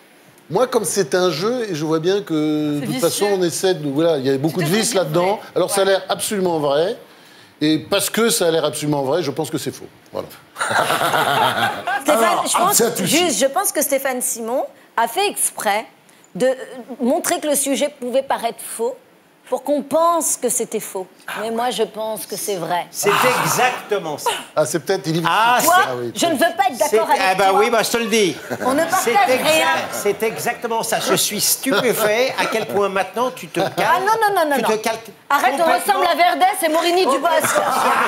Sur mes raisonnements. Non, jamais. Non, mais vous ne serez jamais pire que Verdès et Elle en est à Morini imiter Dubosc. ma matière de penser. C'est le reportage le plus stupide du monde.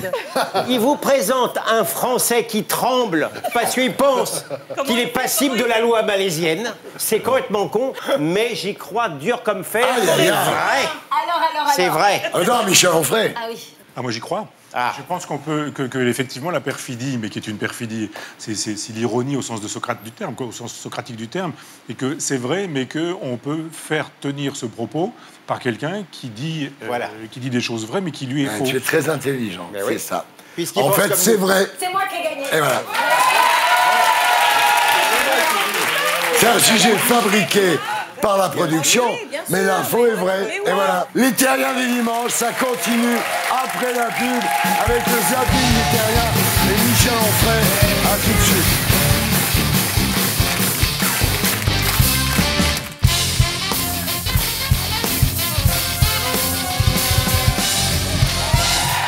Rebonsoir, les terriens du dimanche. Nous sommes de retour sur Terre dans l'émission qui vous aide à vous faire votre opinion. Toujours en compagnie des 7 mercenaires. Natacha Polony, Raquel Garrido, Absa Toussi, Monia Cachemire, Franz-Olivier Gisbert, Gilles-William Gonadel. Ce soir, face aux 7 mercenaires, Michel Onfray. Et maintenant, c'est l'heure du zapping des terriens.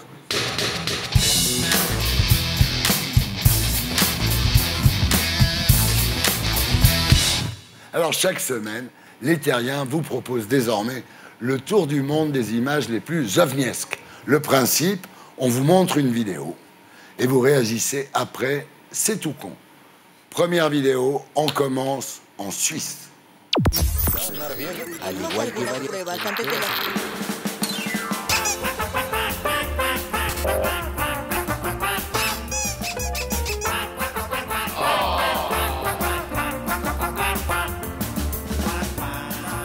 Wir haben viele Bakterien und Pilze gefunden, unter anderem typische Trinkwasservertreter, aber auch Puppen mit potenziellen Krankheitserregern. Et voilà. Alors, Natacha, c'est pour vous, ça. Ça, c'est pas fake, no fake. Hein. Ça, c'est vrai. Hein. C'est une évidence. Vous laissez de l'eau stagnante dans un objet comme ça, évidemment. Mais je vais vous dire une chose. Le plastique du canard est sans doute beaucoup plus dangereux que les bactéries qui vont faire en sorte que votre bébé, petit à petit, s'immunise. Vous savez que les enfants américains, dont on javélise à peu près tout autour d'eux, sont beaucoup plus malades que les gamins indonésiens qui, eux, se mitridatisent, comme on dit. Le plastique, c'est pas fantastique, contrairement à ça. Moi, je suis en plein dedans. J'ai un bébé qui a 18 mois. Faut pas. Dans le bain, on met tous ces petits jouets en surtout plastique, pas. etc. Tu as repéré que quand on appuie dessus et que le premier jet, là, il y a toujours un petit peu de moisissure noire dedans. Non, mais ce soir, moi, je m'en fous. Je vais tout C'est javeler. plus Corbière, ça. Mais non, mais attends, j'ai 3 enfants. Le premier jet avec un peu de moisissure. Mais le premier jet d'Alexis Corbière est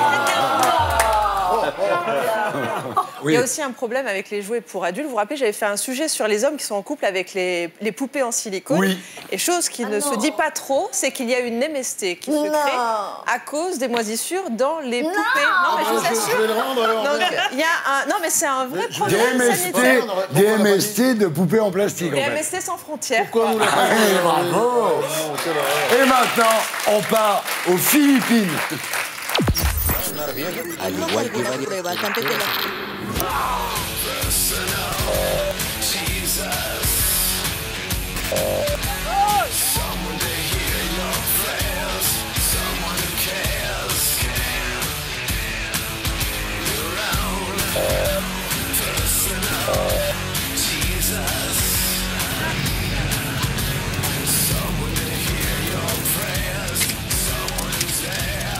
Et voilà des catholiques qui ne sont pas prêts à faire une croix sur leur tradition. C'est pas seulement chez les catholiques, parce que c'est pareil dans l'islam avec les chiites. Ouais. Les chiites, ils se font des choses dans le dos, c'est juste atroce. Et moi, je trouve qu'on devrait les laisser tranquilles. C'est-à-dire, chaque religion a ses mystères que la raison ne connaît pas. Voilà, bah, taisons-nous. Moi, je sais pas, je suis un peu horrifié quand je vois ça, mais c'est quand même fermons notre gueule. Des œufs dans un jardin. Respectons, et il y a les religions, souvent des choses bien pires que ça. C'est prouve que tu existes. Tout à l'heure, tu disais, résiste, prouve que tu existes. Se flageller, se ressentir la douleur, c'est prouver qu'on existe. Non, mais là, c'est fais-moi mal, Johnny. Hein. C'est pas la même chanson. Michel, vous en pensez quoi quand vous voyez des mecs se mettre des clous dans les mains le vendredi saint? On a construit le christianisme, et donc on a choisi entre Jésus, qui aurait pu être une figure évangélique, de pardon des péchés, d'amour du prochain, avec cette femme adultère en disant mais qui n'a jamais péché, lui jette la première pierre. On avait le choix entre un Jésus qui aurait été un Jésus de paix, de tolérance et d'amour, et un Christ de la passion. C'est vrai. Et le christianisme officiel s'est construit là-dessus. Jouissance dans la douleur, jouissance dans la souffrance. Et il faut ça peut exister, hein, la jouissance dans la douleur. Oui, mais c'est justement une production, c'est une production chrétienne, ça. C'est vraiment sexuel. Tous les masos ne sont pas chrétiens. Non, mais le christianisme utilise vraiment cette pulsion-là. Ouais. Jouissez dans la souffrance et dans la douleur que vous vous infligez. La formule, c'est perinde a cadaver, ressembler à un cadavre. Ouais. C'est les jésuites. Donc, oui, c'est ça. Mais ça reste la formule Ce ne sont chrétienne. pas les franciscains, ce sont plutôt les jésuites. Oui, d'accord, mais... Gilles William, alors vous pensez quoi ça? Vous qui en êtes partiellement responsable, en fait. Oui, bien sûr, bien sûr.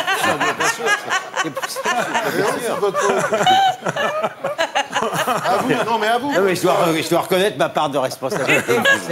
Je me bats. Jamais tu vas Mais justement, je me bats ma coulpe avec une certaine jouissance.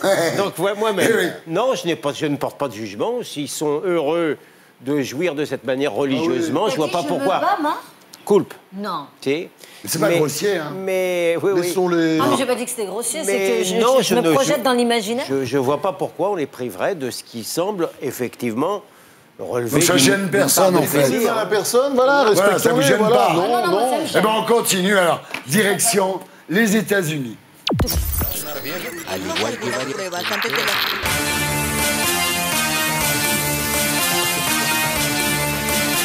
Bring that ass back like a boom, boom, boom, boom.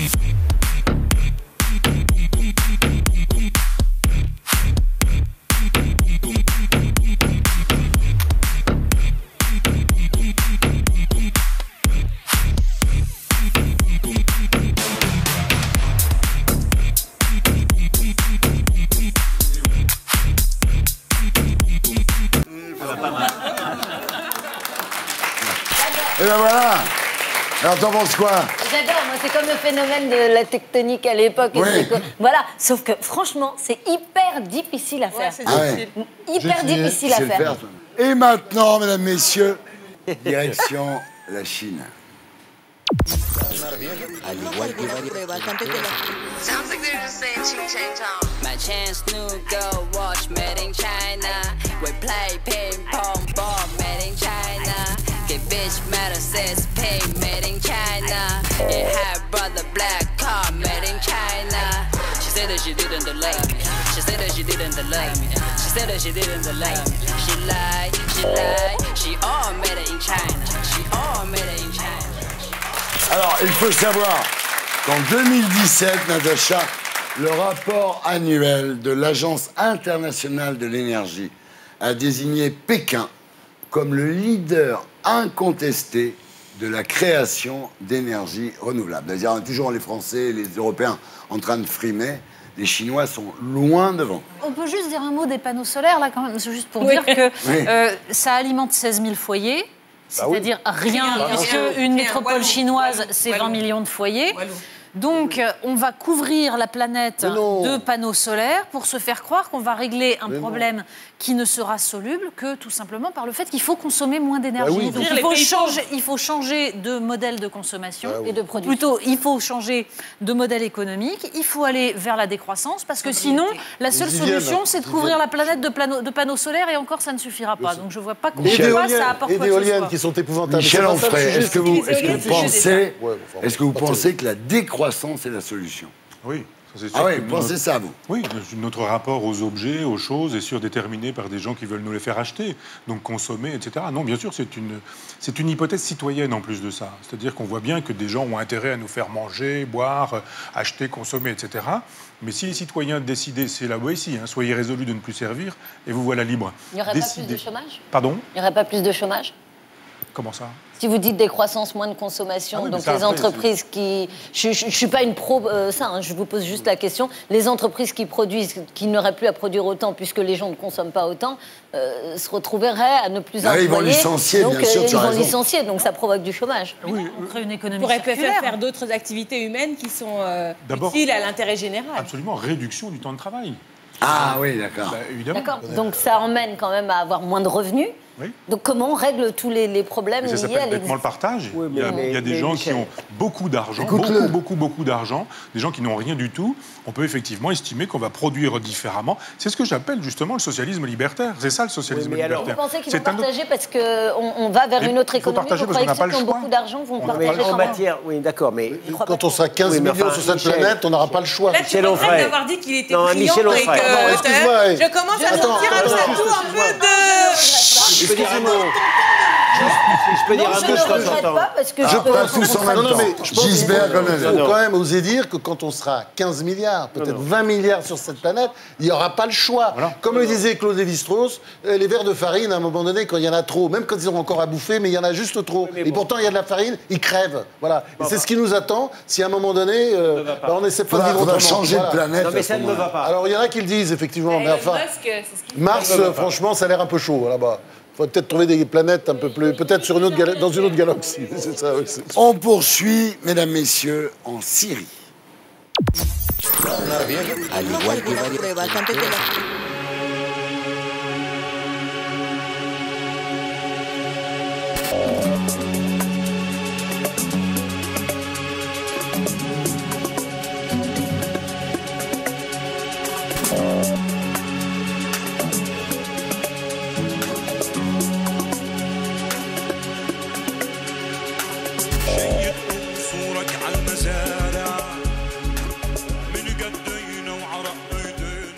Voilà la Ghouta orientale dévastée, alors.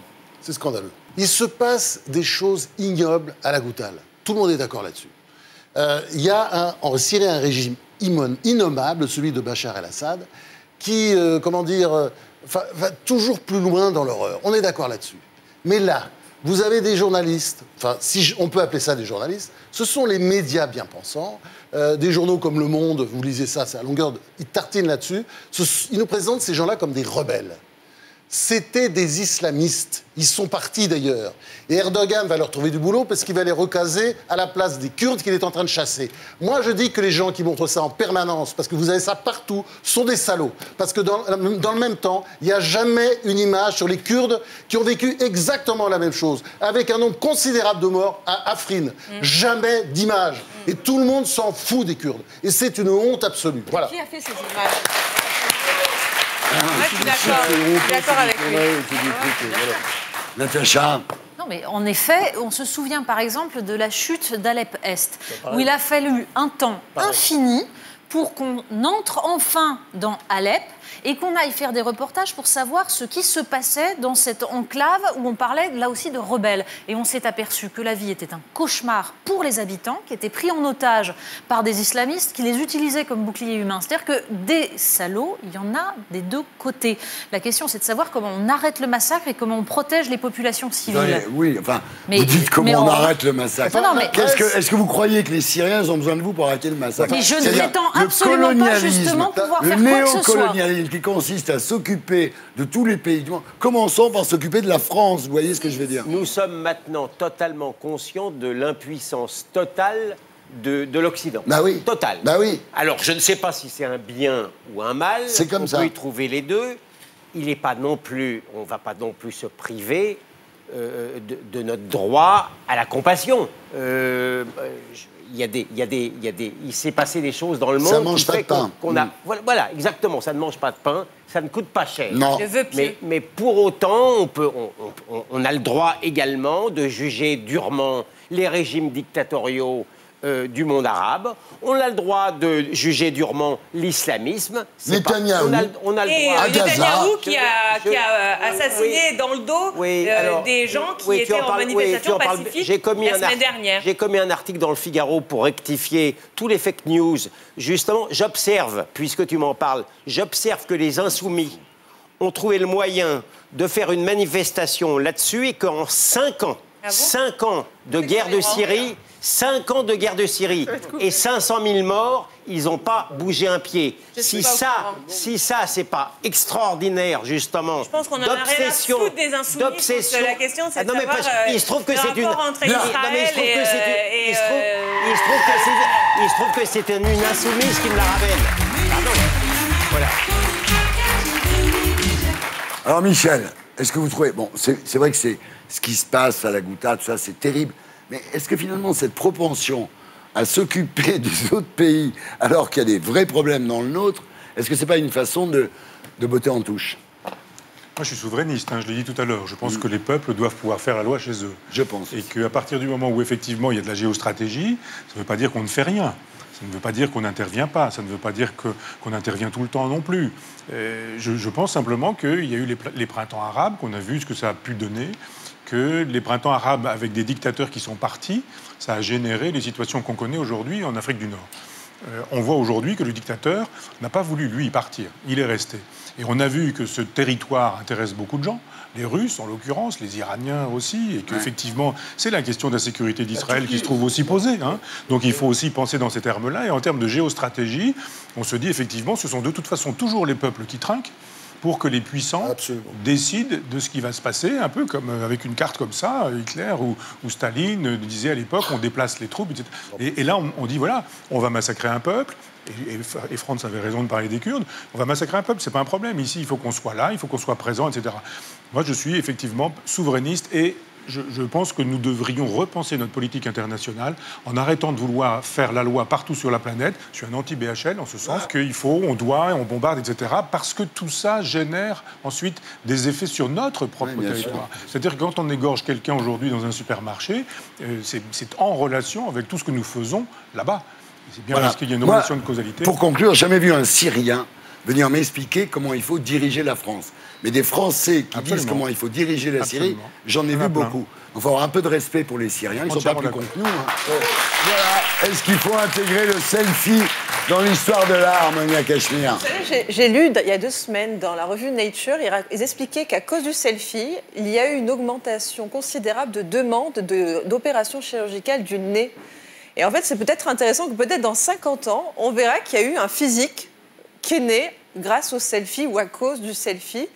Donc je ne sais pas quoi penser de se prendre en photo comme ça de manière la reine narcissique. du selfie, c'est Kim Kardashian. Il y a le visage on a fait même un livre qui maintenant va nous inventer même le selfie du fessier. Elle l'a déjà fait d'ailleurs, je crois. Donc évidemment, on est dans cette société-là et les gens passent leur journée à faire des selfies. Il y a des perches à selfie. On développe le business du selfie. Et ça persiste. Là, c'est la vie du philosophe. L'ultra-narcissisme. Qu'est-ce qu'elle a un bon nez, hein? Je regardais ça pendant qu'elle parlait, c'est incroyable. Michel, question importante. Est-ce que le monde n'est pas en train de devenir de plus en plus con? Non, il a toujours été, et ça prend cette formule-là, parce que le selfie à l'époque préhistorique, c'était plus problématique, mais je veux dire que là on voit bien... de Lascaux, on n'en a pas oui, trouvé. voilà, non. Mais il y a pas d'autoportrait. Quand tu poses ta main, c'est non, en plus, toi-même. Mais il y a pas une régression, quand même, une barbarie en marche. Narcissisme. Si, parce que mais on parlait tout à l'heure, résiste, prouve que tu existes, etc. Qu'est-ce que prouve le selfie? Qu'on existe? Je suis là. Le problème, c'est pas que le Taj Mahal existe, c'est que, moi, devant, je suis là, oui. Et le reste du monde me sert de décor. Le propre du selfie, c'est ça. J'ai vu un jour une jeune fille devant la fontaine de Trévi, qui était assise devant la fontaine de Trévi, et elle a fait, je sais pas, une 50aine de selfies en souriant, en mettant les cheveux comme ça, en faisant ceci, en faisant cela. Évidemment, elle ne regardait rien des beautés de la fontaine de Trévi, ne regardait rien de Rome. Elle voulait juste faire la démonstration que Rome existait accessoirement, mais que prioritairement, elle était là en train de montrer qu'elle existait. Et la même chose au Colisée. L'individualisme contemporain. C'est pas tant l'individualisme que l'égotisme et le narcissisme. Ouais. C'est de l'égocentrisme forcené. Comment vous réagissez quand on vous demande un selfie? Il y a des gens qui vous demandent de faire un selfie avec vous? Plein, mais en même temps, on a des devoirs. On a des devoirs à l'endroit des gens qui nous demandent ça. Il y en a même un qui m'a piqué mon portefeuille à Marseille pendant qu'on faisait un selfie. Moi, je pense qu'il y a deux choses. Pardon. Il y a une indécence formidable. Oui. Mais aussi, il y a la capacité de pouvoir être chacun narcissique, offert par la technique. Bon, nous, on passe à la télé aujourd'hui, on n'est pas mécontent de passer à la télévision, et je ne vois pas pourquoi, grâce à la technique, tous les gens ne pourraient pas avoir un plaisir aussi au narcissisme. Le narcissisme n'est pas condamnable. Non, quand il est devenu une religion de substitution, si. Oui, on est d'accord. Je parlais d'indécence. Le seul souci, c'est que dans cette société où règne le narcissisme, on est passé de l'amour au like. Donc finalement, on a réduit dans la dimension d'amour, on se like. Et ça veut dire beaucoup de choses quand même. C'est que... Ouais. Ce que je remarque, c'est qu'on est tous consternés par la société dans laquelle on vit. Quand même, hein, bon. Voilà, c'était le zapping des terriens.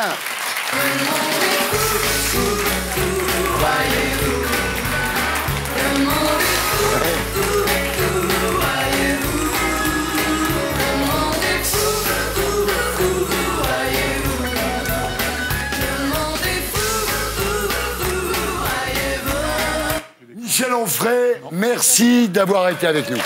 Je rappelle que la pensée post-nazie et l'autre pensée 68 viennent de paraître aux éditions Grasset. Et aussi, le philosophe Alain était-il antisémite et admirateur du Troisième Reich? Pour le savoir, votre livre, Alain, les Juifs, Hitler et l'occupation, est toujours disponible aux éditions de l'Observatoire. Et pour ceux qui veulent vous voir encore plus, rendez-vous sur votre web TV, c'est michelonfray.com et sur l'appli Onfray TV. Merci Michel. Vous nous avez régalé, merci. Et maintenant, c'est la pub, mes enfants. C'était la P2 de Salut les Terriens, l'émission qui vous aide à vous faire votre opinion. À tout de suite.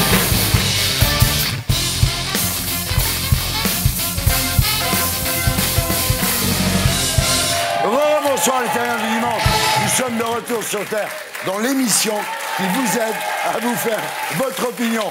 Toujours en compagnie des 7 mercenaires, Natacha Polony, Raquel Garrido, Absa Toussi, Monia Cachemire, Franz-Olivier Gisbert, Gilles William Golnadel. Et maintenant, il est l'heure de changer de disque. On continue en musique, c'est le blind test de l'actu.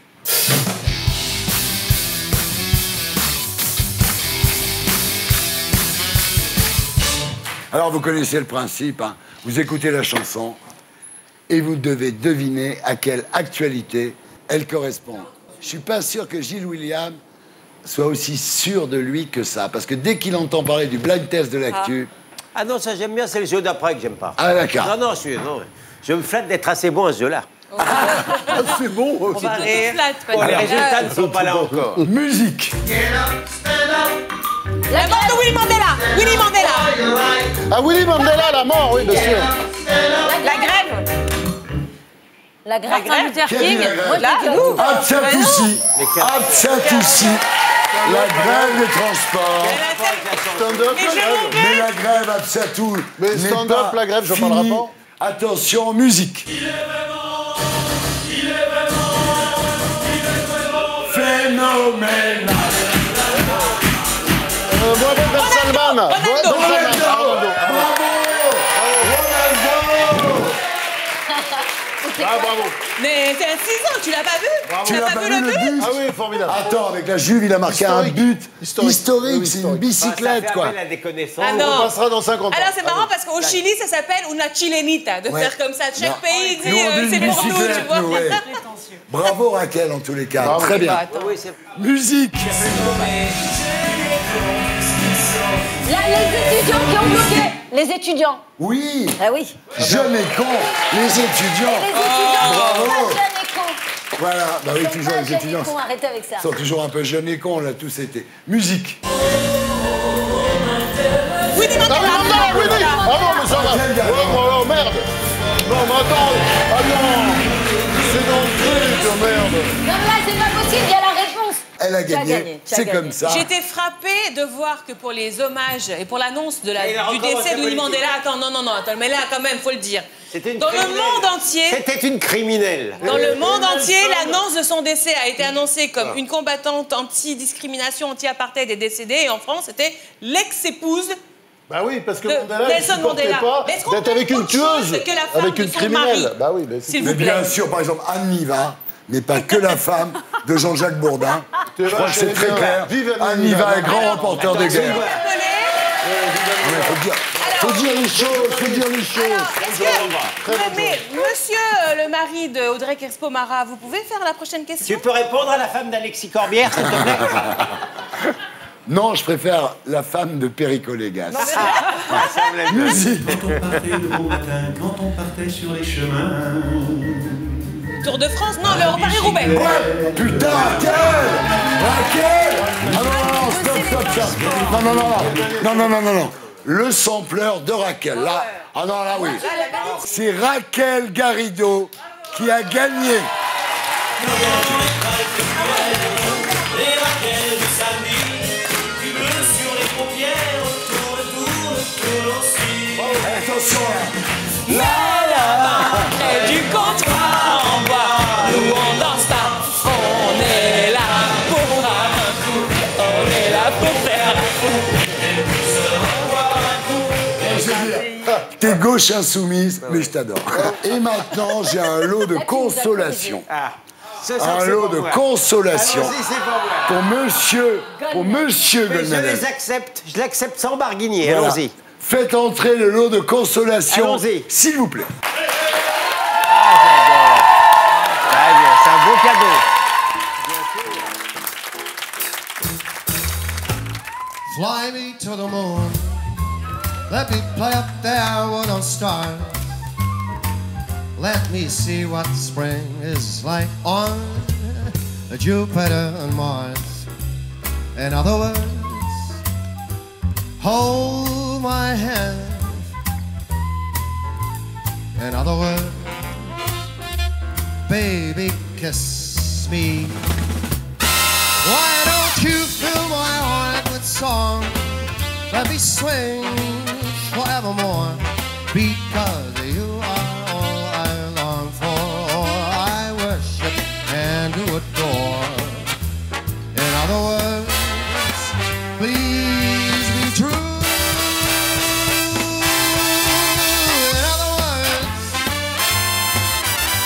In other words, I love you. Ever since that point, we've been together, lovers at first sight, in love forever. It turned out so right for strangers in the night.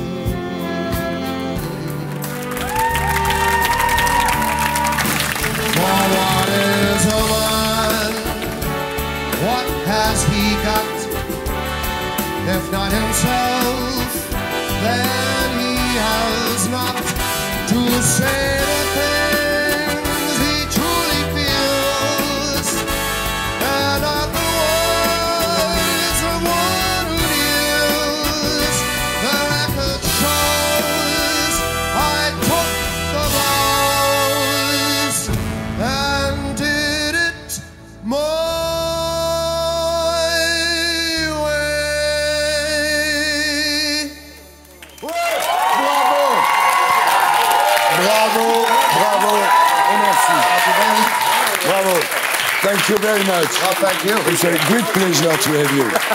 Thank you very much. Thank you.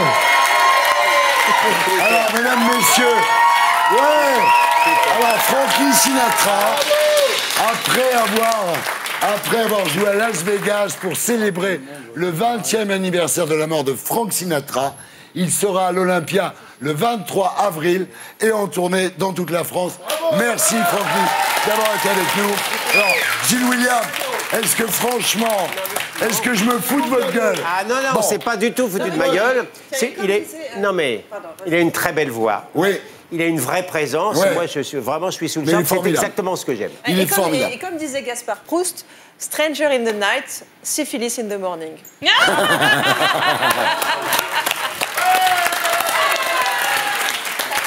Et maintenant, mesdames, messieurs, c'est l'heure des terriens de Tanguy Pastion.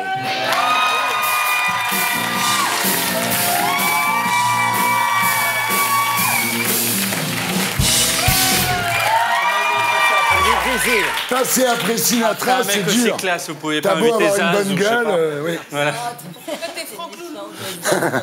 Allez, cette semaine, c'était la fête nationale des chauffeurs Uber. Célébration rebaptisée par les créatifs de Sudrail, grève SNCF. Alors, grève qui a lieu durant 2 jours, tous les 5 jours. Voilà. Comme le cycle menstruel des femmes qui habitent à côté de la centrale de Fessenheim. Alors, les mecs font grève.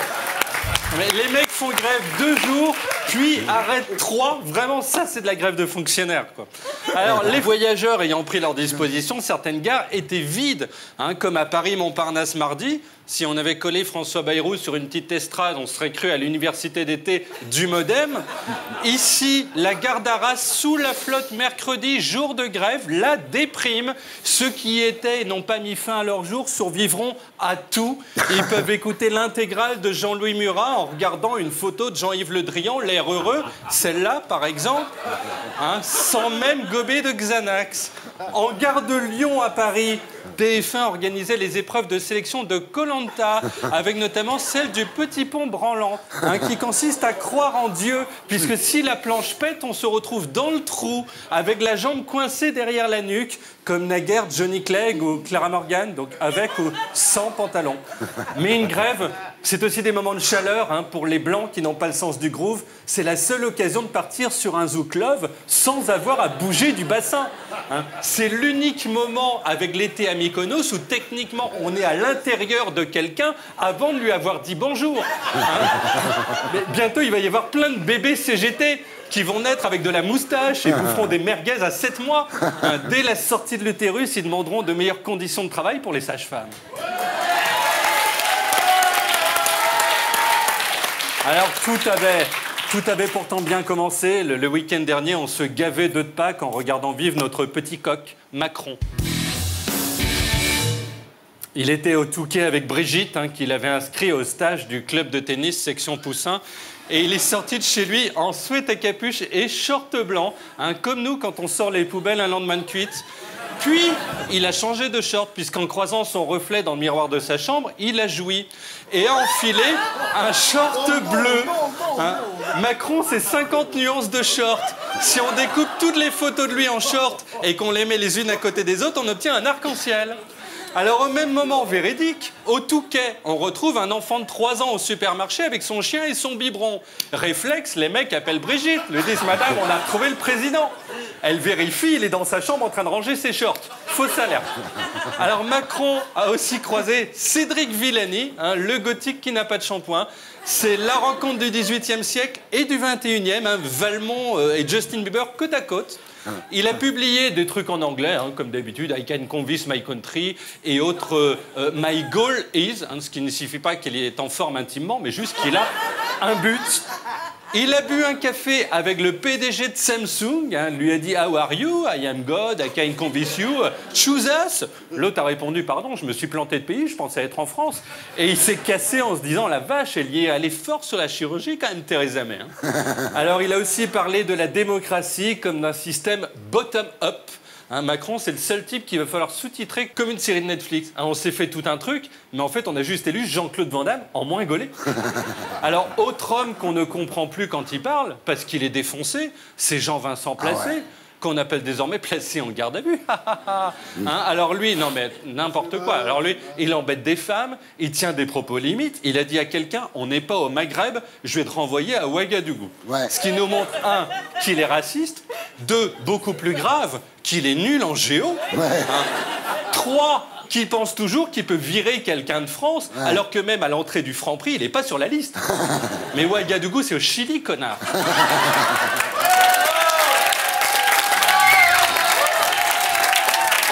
Alors c'était une joyeuse Pâques, y compris chez les étrangers, ces gens moins bien que nous. Au Canada, Justin Trudeau, le mondialiste au corps de chacal en rut, a souhaité une bonne Pâques de sa voix tendre et sucrée. Joyeuse Pâques. Aujourd'hui, je me joins aux chrétiens du Canada et de partout dans le monde pour célébrer Pâques. Joyeuse Pâques. Donc il parle un peu comme un GPS. Moi, après avoir regardé ça, j'ai tourné à droite. Trump, lui, alors a fait un discours de Pâques derrière un bac à jonquilles à côté de sa femme et d'un gros lapin. On aurait dit l'animation pour les 15 jours du printemps à Jardiland.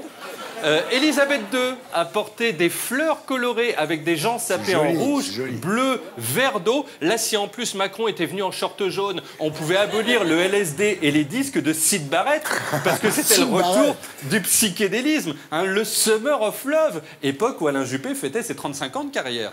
Enfin, Zaya a vécu une Pâques normale, puisqu'elle l'a passée sans culotte avec des oreilles de lapin. Qui ne fait pas ça dans son salon? Alors depuis, quand on pense lapin, on a en tête ces images. Résultat, la moitié de la France se caresse devant la chaîne Animaux, qui est commercialisée dans le bouquet adulte avec XXL et Dorsey. Allez, qu'ont fait nos ministres? Stéphane Travert, ministre de l'Agriculture, a visité un élevage de poules avec ses amis. Tous les bottes dans du plastique. C'est la capote des pieds. Ensuite, il a soupesé un œuf coiffé exactement comme lui. Puis, il a posé devant un énorme œuf tout rouillé. On a l'impression que c'est un ovule de Régine vu à la loupe. Bruno Le Maire, le centriste mou, tel une vieille méduse qui aurait ingéré le fioul d'un supertanker, a fait une petite présentation avec en médaillon une dame œuvrant en langue des signes. Et il est tellement ennuyeux que Bruno Le Maire, regardez comment ça se dit comme ça. Voilà. En fait, c'est le même geste que pour Joséphine Ange Gardien et MST. Enfin, Édouard Philippe, le Premier ministre velu, a réécrit une interview d'Elisabeth Borne à tel point que les Échos ont refusé de la publier. Il avait mis Yes Man, Bottom Up, Choose Friends, Make Philippe Martinez Lose Again, enfin des trucs de La République En Marche. Mais c'est comme l'arabe dans le Cantal, en dehors de la REM, mais personne ne capte. Allez, partons à droite. Avec Nicolas Dupont-Aignan, ex-souverainiste devenu, zadiste, parce qu'il a tweeté une photo d'arbre en train de bourgeonner. Au printemps, il y a la nature qui fait ça, et les Kids United. Et il a écrit « Le soleil perce, le vert est tendre, la vie est belle ». Si au prochain tweet, il met que la guerre c'est nul, hop, épilation, peeling, manucure et direction le concours Miss France. Sinon, Florian Philippot, désormais, fait les soirées couples. Pour 50 €, il pose avec vous, comme les sosies d'Elvis à Vegas, sauf que la personne n'est défoncée et qu'il ne porte pas de cuir, en tout cas rien qui se voit. Enfin, Marine Le Pen et Louis Alliot, ses anciens papa et maman, qui font tout en couple. Ils siègent tous les deux à l'Assemblée, ils vivent ensemble. Enfin, pour les séparer, il faut y aller à la scie sauteuse. Ne sont pas d'accord. Marine est pour la grève, Louis contre. À la maison, c'est la guerre. Lui dort dans le salon, elle dans la chambre avec ses chats, Jeanne et Darc. Enfin, le FN est tellement divisé que même les couples se séparent. Mais vous vous rendez compte, c'est terrible, terrible. Alors pour finir, un mot de vous, Thierry, qui jetez l'éponge dans votre combat contre les kebabs rue de Rivoli. Ardisson 0, kebab 1. Paris, ce sont des nids de poules, des rats, des garbondés et partout l'odeur du graillon. On vous fait vivre, Thierry, dans des Roland de kebab. Vous êtes le seul non syndiqué à avoir la vie de Philippe Martinez de la CGT sur un trajet destination. Oui, les grèves paralysent le pays. Mais on a appris à vivre avec, à tel point qu'alors qu'il n'y a plus rien qui roule, il y a quand même des gens qui arrivent à percuter une locomotive. Ah ouais. C'est-à-dire que même la mort compose avec le printemps social. Bref, la vie continue. Zaya est une lapine. Thierry, vous sentez le mouton. Macron et Martinez font les coqs et les gens dans les trains sont parqués comme des bœufs. Salut. Merci, bravo. Merci, Tanguy Pastureau. Tanguy Pastureau nous fait du bien. On se retrouve ici avec Tanguy Pastureau la semaine prochaine. D'ici là, sur mycanal.fr.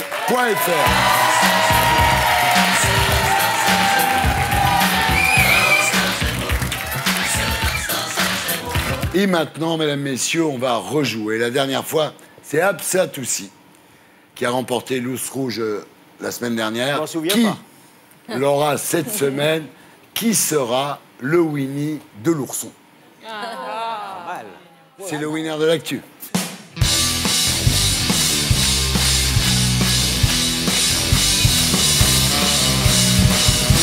Quelle personnalité s'est offusquée sur Instagram de la présence de une de magazines porno dans la vitrine des kiosques à journaux? Christine Boutin, Josiane Balasco, Florence Foresti, Marlène Schiappa ou Céline Tran, ex-Katsumi. Marlène Schiappa. Non. On m'appelle Je sais pas, mais moi, comme ça, pour le principe, je dirais, parce que c'est très étonnant de sa part, mais pourquoi pas, ça pourrait être Josiane Balasco. Non. Natacha. Natacha. Florence Foresti. Ah oui, C'est qui? Bah Florence oui. Foresti. Forestier. Alors, le magazine Haute Vidéo a répondu. Rappelons que les magazines X sont affichés ainsi depuis plus de 30 ans.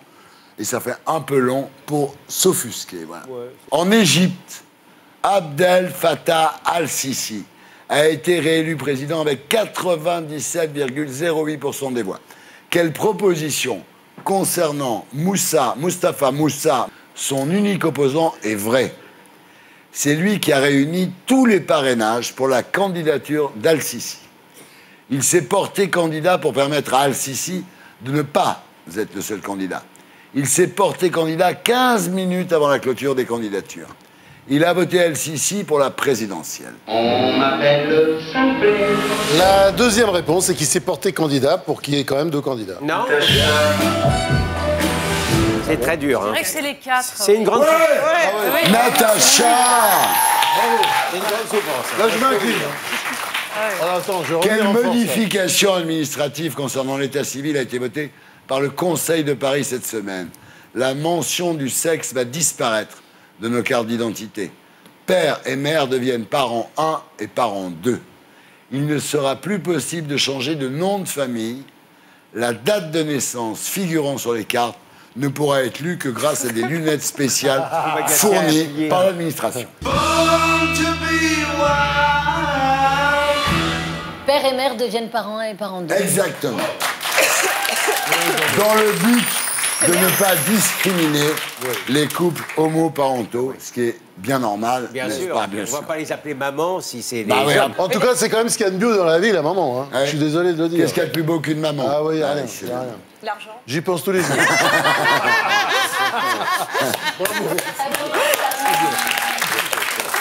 Lors de sa visite dans une école maternelle, qu'est-ce qu'un élève a dit à Emmanuel Macron? Ma maman, elle dit que vous n'aimez pas les pauvres. Votre maison à vous, elle est dorée. Le président, il fait caca et pipi aussi.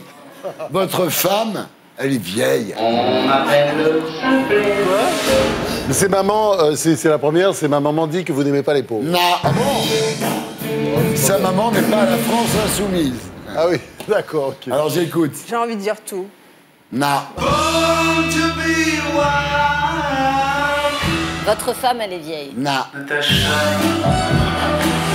Votre maison à vous, elle est dorée. Natacha Polony. c'est Natacha, t'es au sommet. Natacha, on regarde. Emmanuel Macron, il a la maison toute dorée.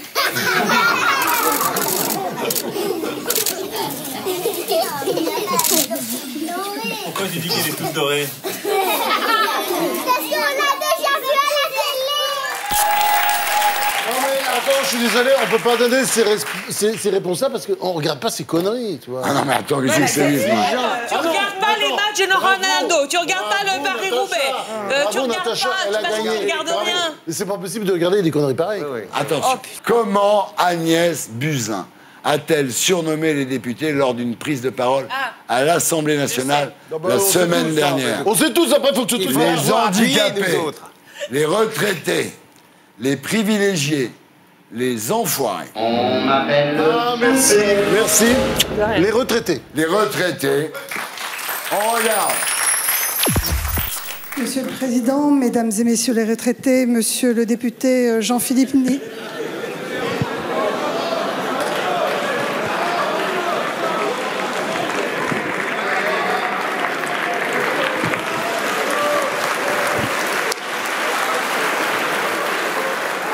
Moi, j'adore. Moi, je trouve ça formidable. Non, c'est formidable. Elle est sympathique en plus, cette femme. Très sympa. Qui a gagné? Natacha Polony. Voilà, Natacha Polony. Allez, on enlève ton nom. On enlève ton nom. Ah ouais. Bravo, Natacha. Je ne prétendrai pas que c'est mérité. Mais ça me touche. Elle est géniale, Natacha. Natacha, quand elle a gagné, elle a un peu honte d'avoir gagné. Elle est formidable. Bravo, Natacha. Voilà, c'était Les Terriens du Dimanche, l'émission qui vous aide à vous faire votre opinion. Merci à tous ceux qui m'ont aidé à faire cette émission, à commencer par Stéphane Simon. À samedi.